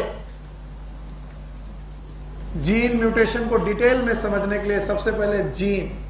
what is gene? It is a part of DNA. और जब मैं पार्ट ऑफ डीएनए बोलूंगा तो आप मुझे बताएंगे सर ये कहां का पार्ट है, बिटवीन प्रमोटर एंड टर्मिनेटर. तो मैं बोलता हूं प्रमोटर और टर्मिनेटर के बीच में क्या फंसा हुआ, बोले ईंट पत्थर. ईंट पत्थर है.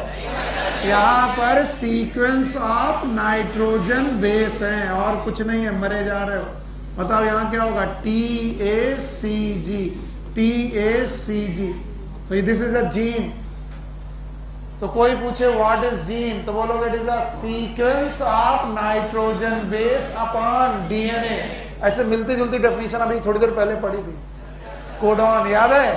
Codon was a sequence of nitrogen base upon mRNA. And now what is gene?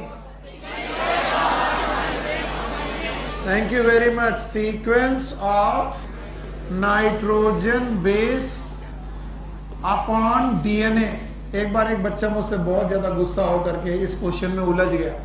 Question fruitful था इसलिए मैं डिस्कस कर रहा हूं. क्वेश्चन डिस्कस करने लायक. उसने कहा कि सर हम सब लोगों के कैरेक्टर किससे आते हैं? मैंने कहा जीन से. बोले सबके कैरेक्टर डिफर है. हमने कहा हाँ, हर बंदा दूसरे से अलग है. तो उसने कहा कि सर हर जीन अलग होगी. मैंने कहा बिल्कुल अलग होगी. और आप कह रहे हो कि सर नाइट्रोजन बेस का सीक्वेंस जीन कहलाता. मैंने कहा हाँ. तो बोले नाइट्रोजन बेस तो 4 ही हैं सर, ATGC. तो जब सबके पास 4 ही नाइट्रोजन बेस है तो सबकी जीन अलग अलग क्यों है? तो मैंने कहा क्वेश्चन तो सही है, सबके पास 4 ही बेस हैं ATGC, पर सबके पास इनका सीक्वेंस सेम. किसी के पास सीक्वेंस ATTGGCTGCTA इस तरीके हो सकता है. किसी का सीक्वेंस AGGGCCTTA हो सकता है. किसी का हो सकता है CCCTTAAG. तो हमने कहा हर बंदे के पास वही 4 नाइट्रोजन बेस हैं, पर वो 4 नाइट्रोजन बेस का सीक्वेंस हर बार सेम है कि अलग है? अलग है. और इसी वजह से हर बंदे की जीन अलग है और हर बंदे का कैरेक्टर भी अलग है. तो जब कोई मुझसे बोलता है कि नाइट्रोजन बेस जीन है, मैं कहता हूं नहीं, nitrogen base is not gene, it is a sequence of nitrogen base upon DNA. That is known as gene. तो अब मैं अगली बार सबसे माइन्यूट, सबसे फाइन डेफिनेशन अगर जीन पूछूं तो तुम 7 डेफिनेशन मत बताना, एक बताना. क्या? Sequence of nitrogen base upon DNA between promoter and terminator is known as gene. और अगर जीन में कुछ बदलना है भाइयों बहनों, if you want to change the gene you have to change the sequence of nitrogen base. क्योंकि आप जीन में म्यूटेशन कर रहे हैं. If you want to change the gene, अगर आप जीन म्यूटेशन करना चाहते हैं तो आपके लिए आसान है. You have to change the sequence of nitrogen bases. नहीं है? कहां चेंज करना? कहां पर? एमआरएनए में कि डीएनए में? डीएनए में. क्योंकि जीन कहां रहती है? डीएनए. तो it is a gene mutation is a change in sequence of nitrogen bases. Bases upon DNA. तो डीएनए में नाइट्रोजन बेस का सीक्वेंस चेंज हो जाना, it is known as gene mutation. और भाइयों बहनों, gene mutation is also known as point mutation. इसके दो वजह हैं, ध्यान सुनना।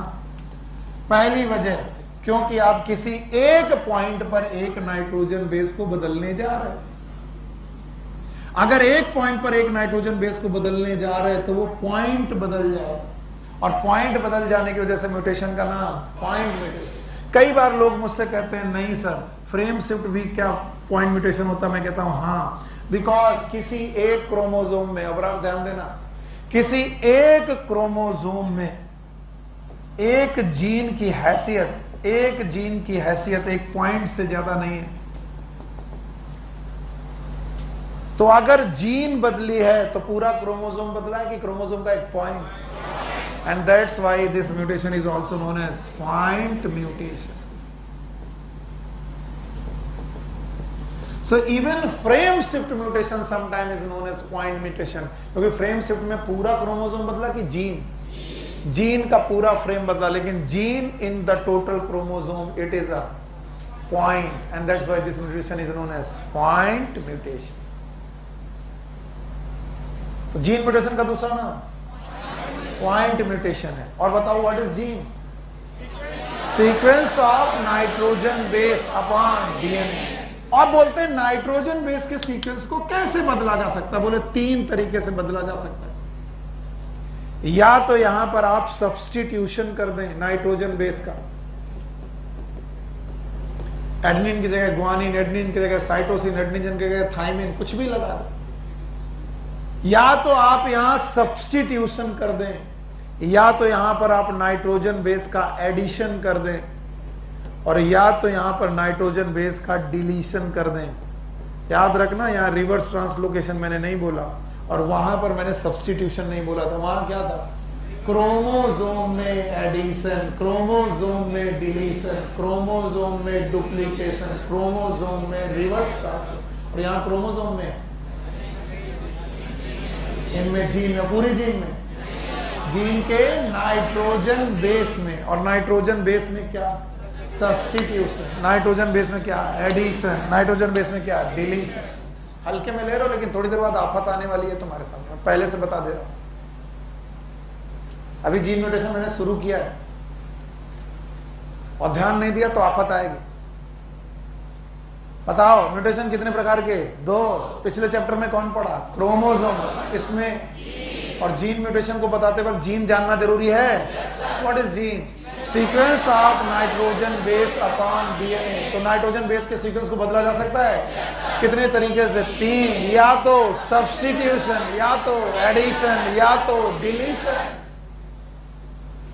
तो जीन का सीक्वेंस बदल सकता है, नाइट्रोजन बेस का सीक्वेंस बदल सकता है, और नाइट्रोजन बेस का सीक्वेंस बदला तो जीन म्यूटेशन होगा। Gene mutation is also known as point mutation. Point mutation किस रेस्पेक्ट में? दोनों ही रेस्पेक्ट में। क्रोमोसोम के अंदर एक जीन पूरे क्रोमोसोम का पार्ट है कि पॉइंट है? पॉइंट। तो पूरी जीन भी बदल गई तो एक पॉइंट बदला, that's why it is known as point mutation. So most of the gene mutation are also known as point mutation. आइए इन जीन म्यूटेशन में मैं आपको सब्स्टिट्यूशन याद दिलाता हूं। याद दिलाने का मतलब है मैं पहले पढ़ा चुका हूं। याद दिलाने का मतलब है मैं पहले पढ़ा चुका हूं, तो मैं आपको याद दिलाता हूं जीन म्यूटेशन में सब्स्टिट्यूशन। तो मैं पढ़ा रहा हूं जीन म्यूटेशन, और जीन म्यूटेशन में भी मैं पढ़ाने जा रहा हूं सब्स्टिट्यूशन।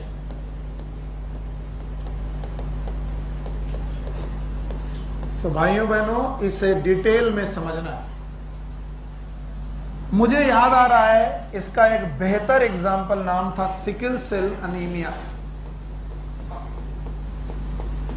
और पिछले चैप्टर में मैंने कुछ बातें आपसे छुपा ली थी, क्योंकि पिछले चैप्टर तक तुम्हें कोडॉन के बारे में कुछ आइडिया नहीं था, पर तुम्हें कुछ कुछ याद है। ये याद है कि सर एमआरएनए हुआ करता था, याद है? कुछ नहीं याद है? एमआरएनए। और एमआरएनए से एक प्रोटीन बनती थी, प्रोटीन का नाम था बीटा चेन। क्या नाम था? बीटा। और ये किसकी बीटा चेन थी? Haemoglobin. Sir it was the beta chain. चलिए जो जो याद आ रहा मैं याद दिलाता हूं। और ये बताया गया था कि mRNA में GAG हुआ करता था, GAG, और इसी वजह से छठी पोजीशन पे यहां पर ग्लूटामिक एसिड हुआ करता था। छठी पोजीशन पे ग्लूटामिक एसिड हुआ करता था, और ये हमारी नॉर्मल बीटा चेन हुआ करती थी। अभी नहीं याद आ रहा तो आज लिख लो, क्योंकि ये सेंट्रल डॉगमा के रूल को फॉलो करता है, और सेंट्रल डॉगमा कहता है जैसा वैसा mRNA वैसी प्रोटीन। तो उन्होंने कहा क्या बदल दोगे, तो क्या बदल जाएगा, और क्या बदल जाएगी, प्रोटीन। तो सर mRNA और प्रोटीन का तो याद है, डीएनए याद नहीं। आज मैं इससे तुम्हें डीएनए बनाना दिखाता हूं, सब लोग ट्राई करेंगे, नकल नहीं करेंगे। क्या करेंगे? अगर mRNA है GAG, तो mRNA से डीएनए बनाते वक्त दो स्ट्रैंड बनाने, एक टेम्पलेट और एक कोडिंग। एक कौन सा? टेम्पलेट, और एक आपके हिसाब से mRNA किसके जैसा होगा? तो अगर यहां GAG है तो यहां पर भी क्या होगा? GAG। और ये कौन सा स्ट्रैंड? Coding strand. और अगर आपको कोडिंग स्ट्रैंड मिल गया तो क्या आप टेम्पलेट निकाल दोगे? बोलो यहां पर CTC,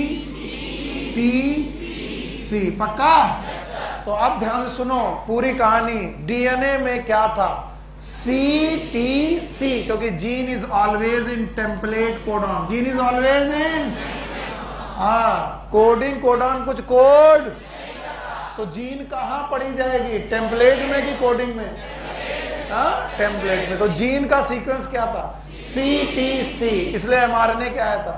GAG। और इसलिए ग्लूटामिक एसिड आया था। आया था? अब म्यूटेशन देखो, देख जाएगा तो समझ में आ जाएगा। म्यूटेशन के दौरान हुआ क्या? C की जगह C बना रहा, C की जगह C बना रहा, लेकिन T की जगह आ गया A। तो बताओ T की जगह A आना एडिशन है, डिलीशन है कि सब्स्टिट्यूशन? किसने किसको सब्स्टिट्यूट किया? थायमिन की जगह आ गया एडेनिन, पक्का? तो अगर टेम्पलेट में थायमिन की जगह एडेनिन आया होगा तो बताओ C के सामने ग्वानिन, C के सामने ग्वानिन, और एडेनिन के सामने थायमिन आया होगा। तो बताओ यहां पर म्यूटेशन हुआ कि नहीं हुआ? नहीं हुआ। यहां पर हुआ। एडेनिन की जगह क्या आया? थायमिन। थायमिन। तो बताओ एडेनिन की जगह थायमिन आना एडिशन डिलीशन की सब्स्टिट्यूट। और इस वजह से क्या हमारा GTG ही रहेगा? नहीं, GTG। तो mRNA क्या रहा होगा? GUG। mRNA is always like coding except जहां थायमिन वहां यूरेसिल। अभी बताओ कोडिंग स्ट्रैंड क्या हो गया? GTG। तो यहां क्या हो गया? GUG। तो बताओ A की जगह क्या आ गया? U। और इस वजह से ग्लूटामिक एसिड की जगह क्या आ गया? वैलिन। क्या आया? वैलिन। और जैसे ही वैलिन आया बीटा चेन पॉलीमराइज हो गई और RBC की शकल हंसिए जैसी हो गई। नाम बताओ? Sickle cell anaemia. तो कोई मुझे बताए सिकल सेल अनीमिया किसका एग्जाम्पल है? जीन म्यूटेशन का। जीन म्यूटेशन में सब्स्टिट्यूशन। और ये सारे सब्स्टिट्यूशन याद होने चाहिए, दिमाग में होने चाहिए। बताओ टेम्पलेट में थायमिन की जगह, टेम्पलेट में थायमिन की जगह, तो बेटा कोडिंग में एडेनिन की जगह थायमिन, तो mRNA में एडेनिन की जगह यूरेसिल, तो प्रोटीन में ग्लूटामिक एसिड की जगह वैलिन। तो एक को बदला सब कुछ बदल गया। क्या बदला? डीएनए। क्या बदल गया? mRNA। क्या बदल गई? प्रोटीन। बीमारी का नाम सिकल सेल एनीमिया। और इस म्यूटेशन का नाम क्या था? Point mutation. क्योंकि एक पॉइंट पर क्या हुआ है पता नहीं क्या हुआ है? एडिशन डिलीशन की सब्स्टिट्यूट। हमें तो नहीं लग रहा कि आया। आया? तो बताओ पॉइंट म्यूटेशन कितने प्रकार के? 3। One is substitution, addition, deletion. अभी क्या पढ़ा है मैंने? और सब्स्टिट्यूशन में कहां पर बदल रहा? डीएनए। तो डीएनए बदला था तो क्या बदल गया? mRNA। mRNA से बदलने से क्या बदल गई? प्रोटीन। अब सुनो, तुम्हारा दिमाग खराब भी हो सकता है, इसलिए ध्यान सुनना। सब्स्टिट्यूशन एक्चुअली 4 चीजें आपको ले सकता है। फॉर एग्जाम्पल, आपके पास एक AUG नाम का कोडॉन है, तो अब आप AUG में क्या क्या बदल सकते हो? सर AUG में A की जगह A आना is not a mutation, it is AUG। पर A की जगह C आना इज अ म्यूटेशन, यस और नो? No sir. अच्छा बताओ, A की जगह पर G आना इज अ म्यूटेशन। अगर G आ गया तो क्या हो जाएगा? GUG। ये दोनों बदल नहीं रहे हैं। सर A की जगह U आ जाए तो भी म्यूटेशन। बताओ ये म्यूटेशन है कि नहीं? अरे A की जगह A आना is not a mutation, so this is not the mutation. तो म्यूटेशन कितनी जगह हुआ? 3। बताओ A की जगह क्या आ गया? C, A की जगह G, A की जगह U। तो बोलते हैं किसी भी एक पोजीशन पर, किसी भी, याद रखना प्यूरीन प्यूरीन से चेंज हो सकती है। ध्यान सुनना, एडेनिन क्या थी? बोलोगे नहीं तो नहीं आएगा। हाँ? और प्यूरीन की जगह आ गया साइटोसिन। बताओ प्यूरीन की पिरिमिडीन, तो प्यूरीन की जगह क्या आया? पिरिमिडीन। प्यूरीन की जगह क्या आया? प्यूरीन। प्यूरीन की जगह क्या आया? पिरिमिडीन। नहीं आया। बताओ एडेनिन की जगह साइटोसिन आ सकता है? हमें लग रहा नहीं आ रहा तुम्हें। अच्छा, एडेनिन की जगह साइटोसिन आना म्यूटेशन है? एडेनिन की जगह ग्वानिन आना म्यूटेशन है? एडेनिन की जगह यूरेसिल आना म्यूटेशन है? एडेनिन की जगह एडेनिन आना म्यूटेशन है? तो बताओ ये 3 म्यूटेशन है। तो एडेनिन प्यूरिन है कि पिरिमिडीन? तो प्यूरिन की जगह प्यूरिन आ सकता है, सेम प्यूरिन की डिफरेंट डिफरेंट, और प्यूरिन की जगह पिरिमिडीन आ सकता है, यस और नो? तो बोलते हैं जो सब्स्टिट्यूशन होते हैं ये 2 प्रकार के हैं। एक का नाम है ट्रांजिशन और एक का नाम है ट्रांसवर्जन। हमने बोला ना दिमाग खराब हो सकता है, इसलिए ध्यान रखना, दिमाग यही रखना। तो जीन म्यूटेशन में सब्स्टिट्यूशन और सब्स्टिट्यूशन में 2, बोलो कौन? ट्रांजिशन और ट्रांसवर्जन। अगर प्यूरीन से प्यूरीन बदले इट इज ट्रांजिशन, अगर पिरिमिडीन से पिरिमिडीन बदले इट इज अगेन ट्रांजिशन। घर की बात है, जैसे लोग हैं वैसे ही लोग बदल रहे। प्यूरीन से प्यूरीन बदलना इट इज ट्रांजिशन, पिरिमिडीन से पिरिमिडीन बदलना इट इज ट्रांजिशन। लेकिन अगर प्यूरीन से बदले पिरिमिडीन और पिरिमिडीन से बदले purine, it is known as transversion. तो बताओ कितने प्रकार का सब्स्टिट्यूशन है? 2। एक कौन? नहीं आया। एक कौन? ट्रांजिशन, और एक कौन? ट्रांसवर्जन। बताओ व्हाट इज ट्रांजिशन? प्यूरीन से प्यूरीन बदलना, ट्रांजिशन, और प्यूरीन से पिरिमिडीन बदलना, ट्रांसवर्जन। ट्रांजिशन और प्यूरीन से पिरिमिडीन बदलना, और जितने लोगों ने समझा वो जवाब देंगे। सिकल सेल अनीमिया एक क्रोमोसोमल म्यूटेशन है। कैसा म्यूटेशन? जीन म्यूटेशन में भी, और सब्स्टिट्यूशन में भी ट्रांसवर्जन। कैसे ट्रांसवर्जन? थाइमीन था पिरिमिडीन, उसकी जगह क्या आया? एडेनिन। तो प्यूरीन, पिरिमिडीन की जगह प्यूरीन, प्यूरीन की जगह पिरिमिडीन, प्यूरीन की जगह पिरिमिडीन। तो बताओ ट्रांजिशन की ट्रांसवर्जन? ट्रांसवर्जन। तो बताओ ट्रांसवर्जन होने पर, क्या होने पर? ट्रांसवर्जन पर हमारी सिकल सेल अनीमिया हुई है। तो बताओ सिकल सेल अनीमिया में ट्रांजिशन हुआ कि ट्रांसवर्जन?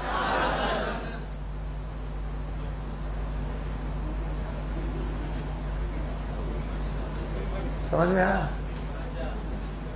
खड़े हो। तुम ऐसे शो करते हो जैसे मैं तुम्हारे साथ कोई गलत काम कर रहा हूं। तुमको अगर थोड़ा ज्यादा पढ़ाया जाए तुम कहते अरे यार नहीं समझ रहे, बैठे बैठे थक गए। ऐसा लुक क्यों देते हो? पढ़ाना जुर्म है, बैठ के बतकही करें। ये मैंने देखा है। पहले आप अजीब सा विरोधाभास है आपको। अगर टीचर ना पढ़ाए तो आप बहुत गुस्सा आते हो, यार पैसा ले लिया, पढ़ाते नहीं, रोज बत कहीं करते हैं। फिर टीचर अगर ज्यादा पढ़ने लगे तब भी गुस्सा होने लगते हो और पूरी कुछ कह नहीं पाते हो, और ये गुस्सापन ज्यादा खराब होता है, क्योंकि वो टीचर वही काम कर रहा है जो उसे करने को पैसा मिला है, उसको पढ़ाने का मौका। अभी मुंह बना रहे भाई साहब, अरे यार ये क्या हो रहा है, ट्रांजिशन हो गया, ट्रांस हो गया। हम क्या करें, हमने थोड़ी ना पैदा किया है। बैठो, बताओ कितने प्रकार का सब्स्टिट्यूशन? 2, एक और ट्रांजिशन और एक। भाई साहब अभी बहुत बढ़ने वाला है ये, इसलिए सीखो। प्यूरिन से प्यूरिन बदले, और प्यूरिन से पिरिमिडीन बदले, पिरिमिडीन से पिरिमिडीन, और पिरिमिडीन से प्यूरिन। तो बताओ सब्स्टिट्यूशन कितने प्रकार का? या तो प्यूरिन से प्यूरिन बदलना घर की बात है, घर मतलब ट्रांजिशन, और बाहर की बात ट्रांसवर्जन। समझ गए? अब बताओ, सिकल सेल अनीमिया एक जीन म्यूटेशन है। जीन म्यूटेशन में भी सब्स्टिट्यूशन है, जहां थायमिन की जगह एडेनिन, एडेनिन की जगह थायमिन, एडेनिन की जगह यूरेसिल आया है। टेम्पलेट में कुछ और हुआ है, कोडिंग में कुछ और हुआ है। ये वाला स्टैंड कौन सा है? टेम्पलेट। ये वाला कोडिंग, ये वाला mRNA, ये वाला प्रोटीन। तो एडेनिन, थायमिन की जगह एडेनिन आना है, ट्रांजिशन की ट्रांसफर। और एक और मुफ्त में लो, अगर ट्रांजिशन और ट्रांसवर्जन हुए तो आपको 2 कंडीशन नहीं 3 कंडीशन पैदा करके दे सकते हैं, मरे तुम। कितनी कंडीशन? 3 कंडीशन क्या पैदा हो सकती हैं? देखो क्या पैदा हो गए। पहली कंडीशन ये है कि म्यूटेशन होने पर, इधर देखो, GAG से GUG होने पर अमीनो एसिड रही कि बदल गई? बदल गई। क्या हुआ? जवाब दो। अमीनो एसिड ग्लूटामिक एसिड से वैलीन हो गई। तो बताओ अमीनो एसिड का सेंस वही रहा कि बदल गया? बदल गया। हाँ, तो म्यूटेशन होने पर अमीनो एसिड बदल जाए तो इसे बोलते हैं मिस सेंस म्यूटेशन। बोलो, वैसा म्यूटेशन जिसमें अमीनो एसिड्स का सेंस मिस कर गए। पहले वहां क्या थी? ग्लूटामिक एसिड, अब क्या आया? वैलीन। तो सेंस वही रहा कि बदल गया? बदल गया। अब सुनो, म्यूटेशन हो रहा है, फॉर एग्जाम्पल यू से म्यूटेशन होकर के UUC बन गया। बताओ किस पोजीशन पे म्यूटेशन हुआ? तर म्यूटेशन नहीं हुआ। क्यों हुआ? क्योंकि नाइट्रोजन बेस वही रहा कि बदल गया? बदल गया। और अगर नाइट्रोजन बेस बदल गया है तो हम कहेंगे म्यूटेशन हुआ है। लेकिन बताओ पहले क्या था? फेनाइलएडेनिन। अभी भी क्या है? फेनाइलएडेनिन। तो बताओ म्यूटेशन होने के बावजूद अमीनो एसिड नहीं बता, तो पता चलेगा कि नहीं? ऐसा म्यूटेशन कहलाएगा साइलेंट म्यूटेशन। बोलो क्या नाम? साइलेंट। कैसा? साइलेंट। साइलेंट क्यों? क्योंकि डीएनए बदला, आरएनए बदला, लेकिन प्रोटीन नहीं बदली। क्यों नहीं बदली? क्योंकि म्यूटेशन किस पोजीशन पर हुआ? वॉबल। और वॉबल पोजीशन पे म्यूटेशन अमीनो एसिड को बदलते नहीं है। अब तीसरा सुनो, बोलते हैं एक जगह पर आपके पास UAC नाम का एक बेटा कोडॉन था। ये टायरोसिन को कोड कर रहा था। अचानक UAC की तीसरी पोजीशन UAG हो गई, यानी साइटोसिन की जगह पर ये आ गया ग्लाइसिन आ गया, ग्वानिन आ, साइटोसिन की जगह पर ग्वानिन आ। अब ग्वानिन आने पर म्यूटेशन हुआ कि नहीं हुआ? हुआ। लेकिन इस म्यूटेशन के बाद ये कोडॉन बन गया स्टॉप। बोलो कौन सा? स्टॉप। और stop codon is also known as nonsense. अगर म्यूटेशन होने के बाद प्रोटीन सिंथेसिस रुक जाए, क्या हो जाए? क्यों रुक गई? स्टॉप कोडॉन हो गया। तो ऐसा म्यूटेशन कहलाएगा नॉनसेंस म्यूटेशन।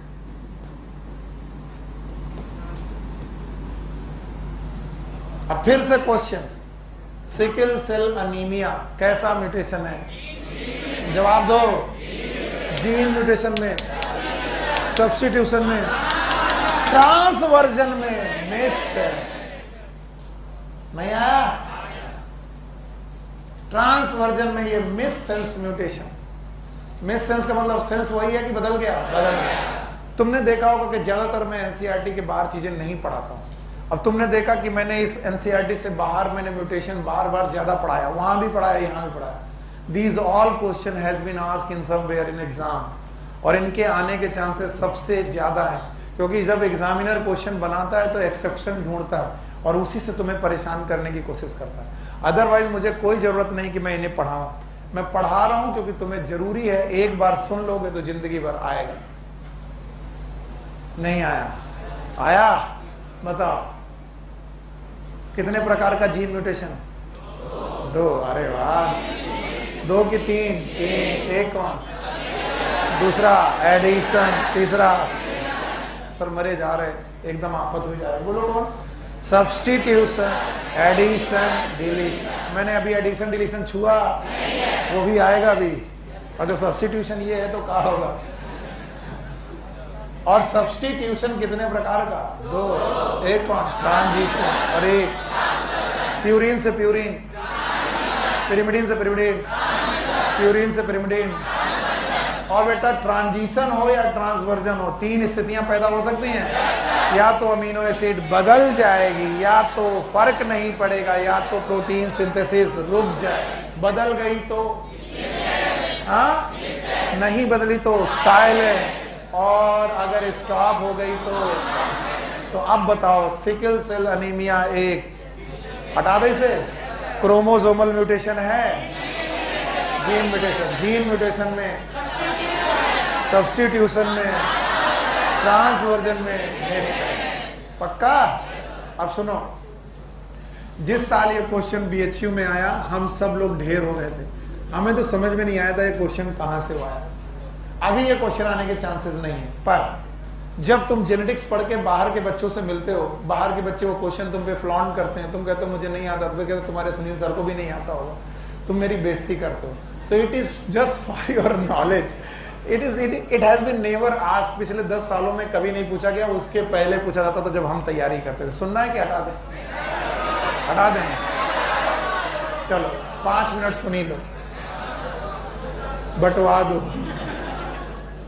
AUG अगर एक कोडॉन है, सब लोग इधर देखो, तो ये कोडॉन एक पोजीशन पे 3 जगह से बदल सकता है। या तो एक ही जगह पर U आ जाए, या तो एक ही जगह पर C आ जाए, या तो एक ही जगह पर G आ जाए। बताइए, ये एक ही जगह U आना, जल्दी बोलो, एक ही जगह U आना ट्रांजिशन की ट्रांसवर्जन, और एक ही जगह C आना ट्रांसवर्जन, और एक ही जगह G आना ट्रांजिशन। हाँ, तो बताओ किसी एक पोजीशन के लिए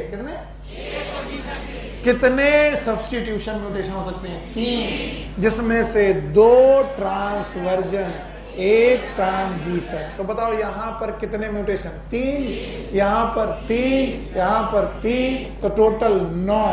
तो बताओ किसी कोडॉन में कितने म्यूटेशन पॉसिबल है? 9 म्यूटेशन हो सकते हैं सब्स्टिट्यूशन के। और ऐसे अपने पास कितने कोडॉन है? 64 गुणा 9 बराबर 576।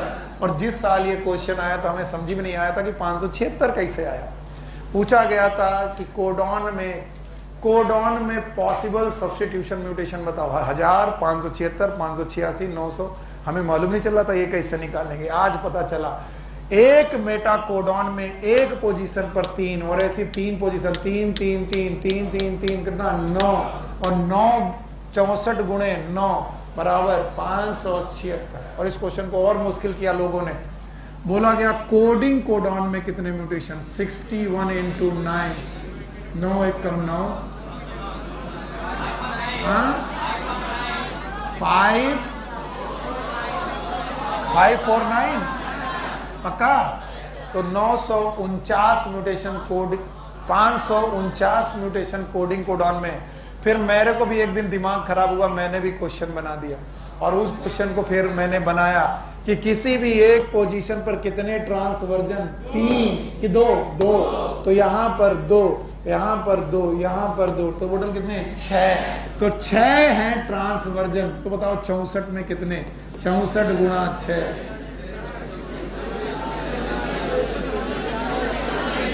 386। और इसके भी अलावा कोडिंग कोडाउन में कितने, 6 कम 6, 366। तो ऐसे खेलते रहो, कुछ भी करते रहो। इट इज यूजफुल कि यूजलेस? तो देखो बड़ा बड़ा लिख रहा हूं, यूजलेस दिखाई पड़ रहा है। ओके, तो इसे किसी के सामने फ्लॉन्ट नहीं करना कि तुम्हें आता है, और ना पूछना है, क्योंकि यूजफुल है कि यूजलेस, यूजलेस। जाओ मत, म्यूटेशन पूरा करे बिना जाओगे नहीं।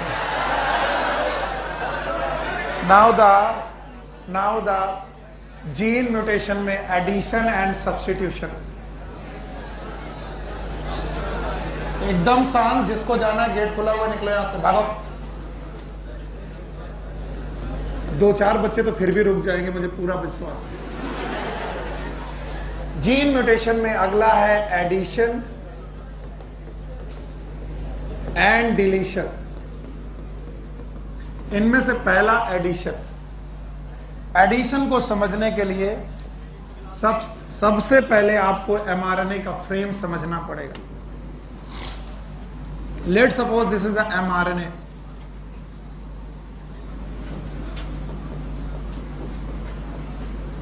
सब लोग ध्यान से, 5 मिनट की बात है, बस छोड़ दे रहा हूं, 5 मिनट से ज्यादा नहीं लगे।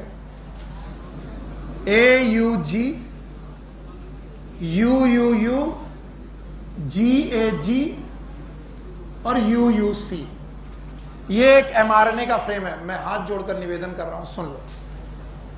इसके बाद मैं हाथ उठाऊंगा। बताओ AUG के सामने अमीनो एसिड आएगी? कौन सी? मिथियोनिन। बोलो कौन? UU के सामने आएगी?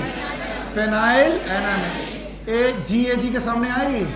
बोलो ग्लूटामिक एसिड। और UUC के सामने आएगी? बोलो कौन? फेनाइल। बताओ ये किसका फ्रेम है, एमआरएनए का कि प्रोटीन का? प्रोटीन।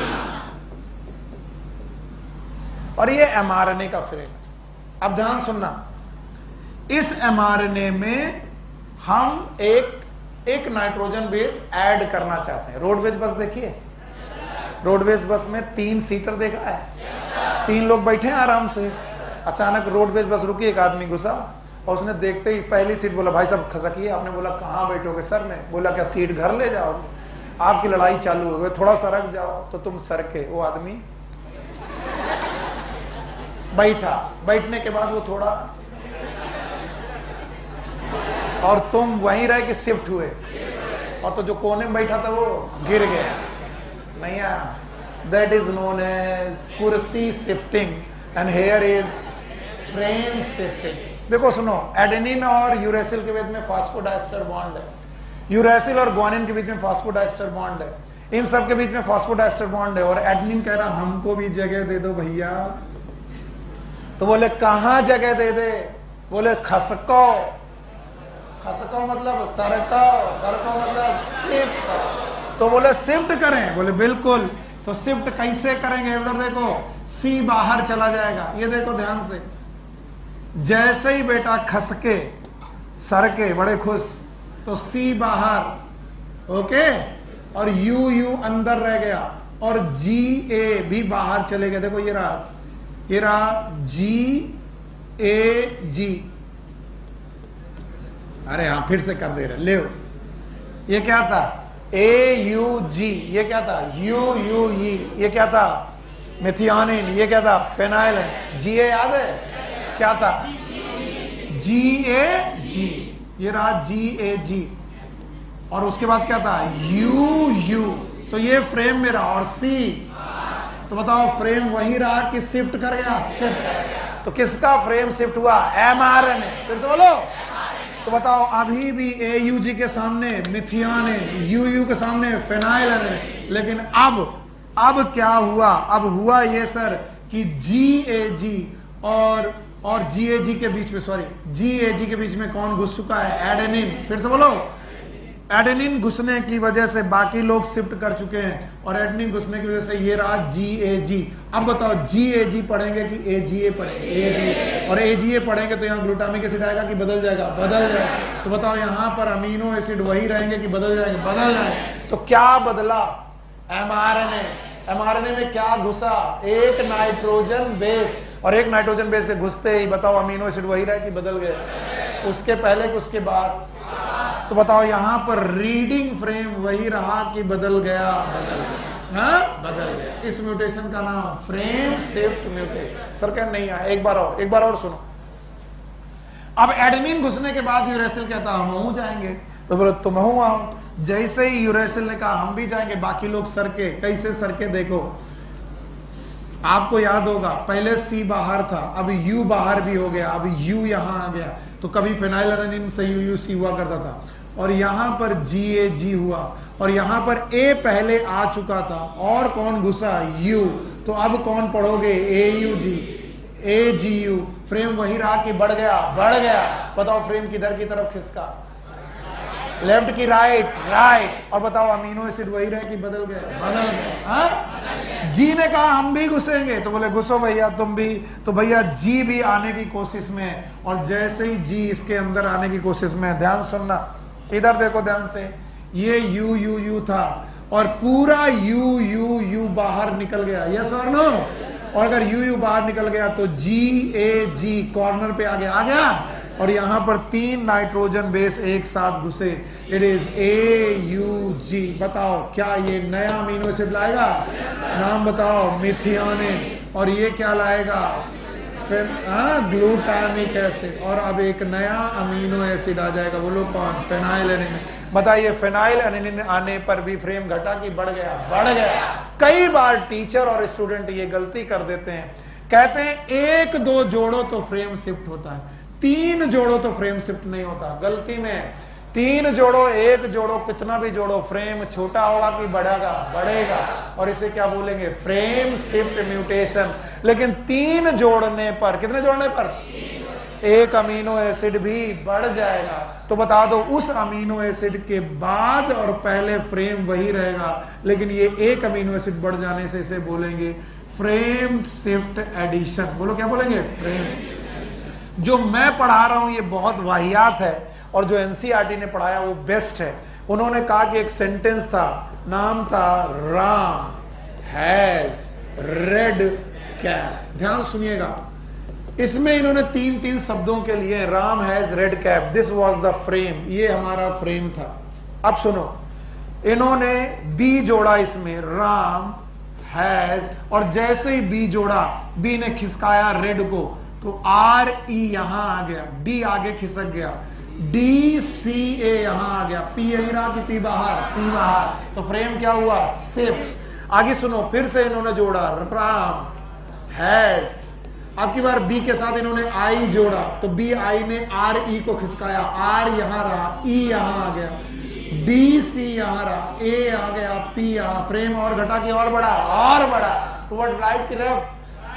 हाँ, राइट। फिर इन्होंने बोला कि राम में तुमने हैज लगाया और BIG इंट्रोड्यूस किए, तो 3 नए लोग यूज किए, तो रेड पूरा खिसका, RED, और यहाँ CAP हो गया। बताओ फ्रेम घटा कि बढ़ गया? बढ़ गया।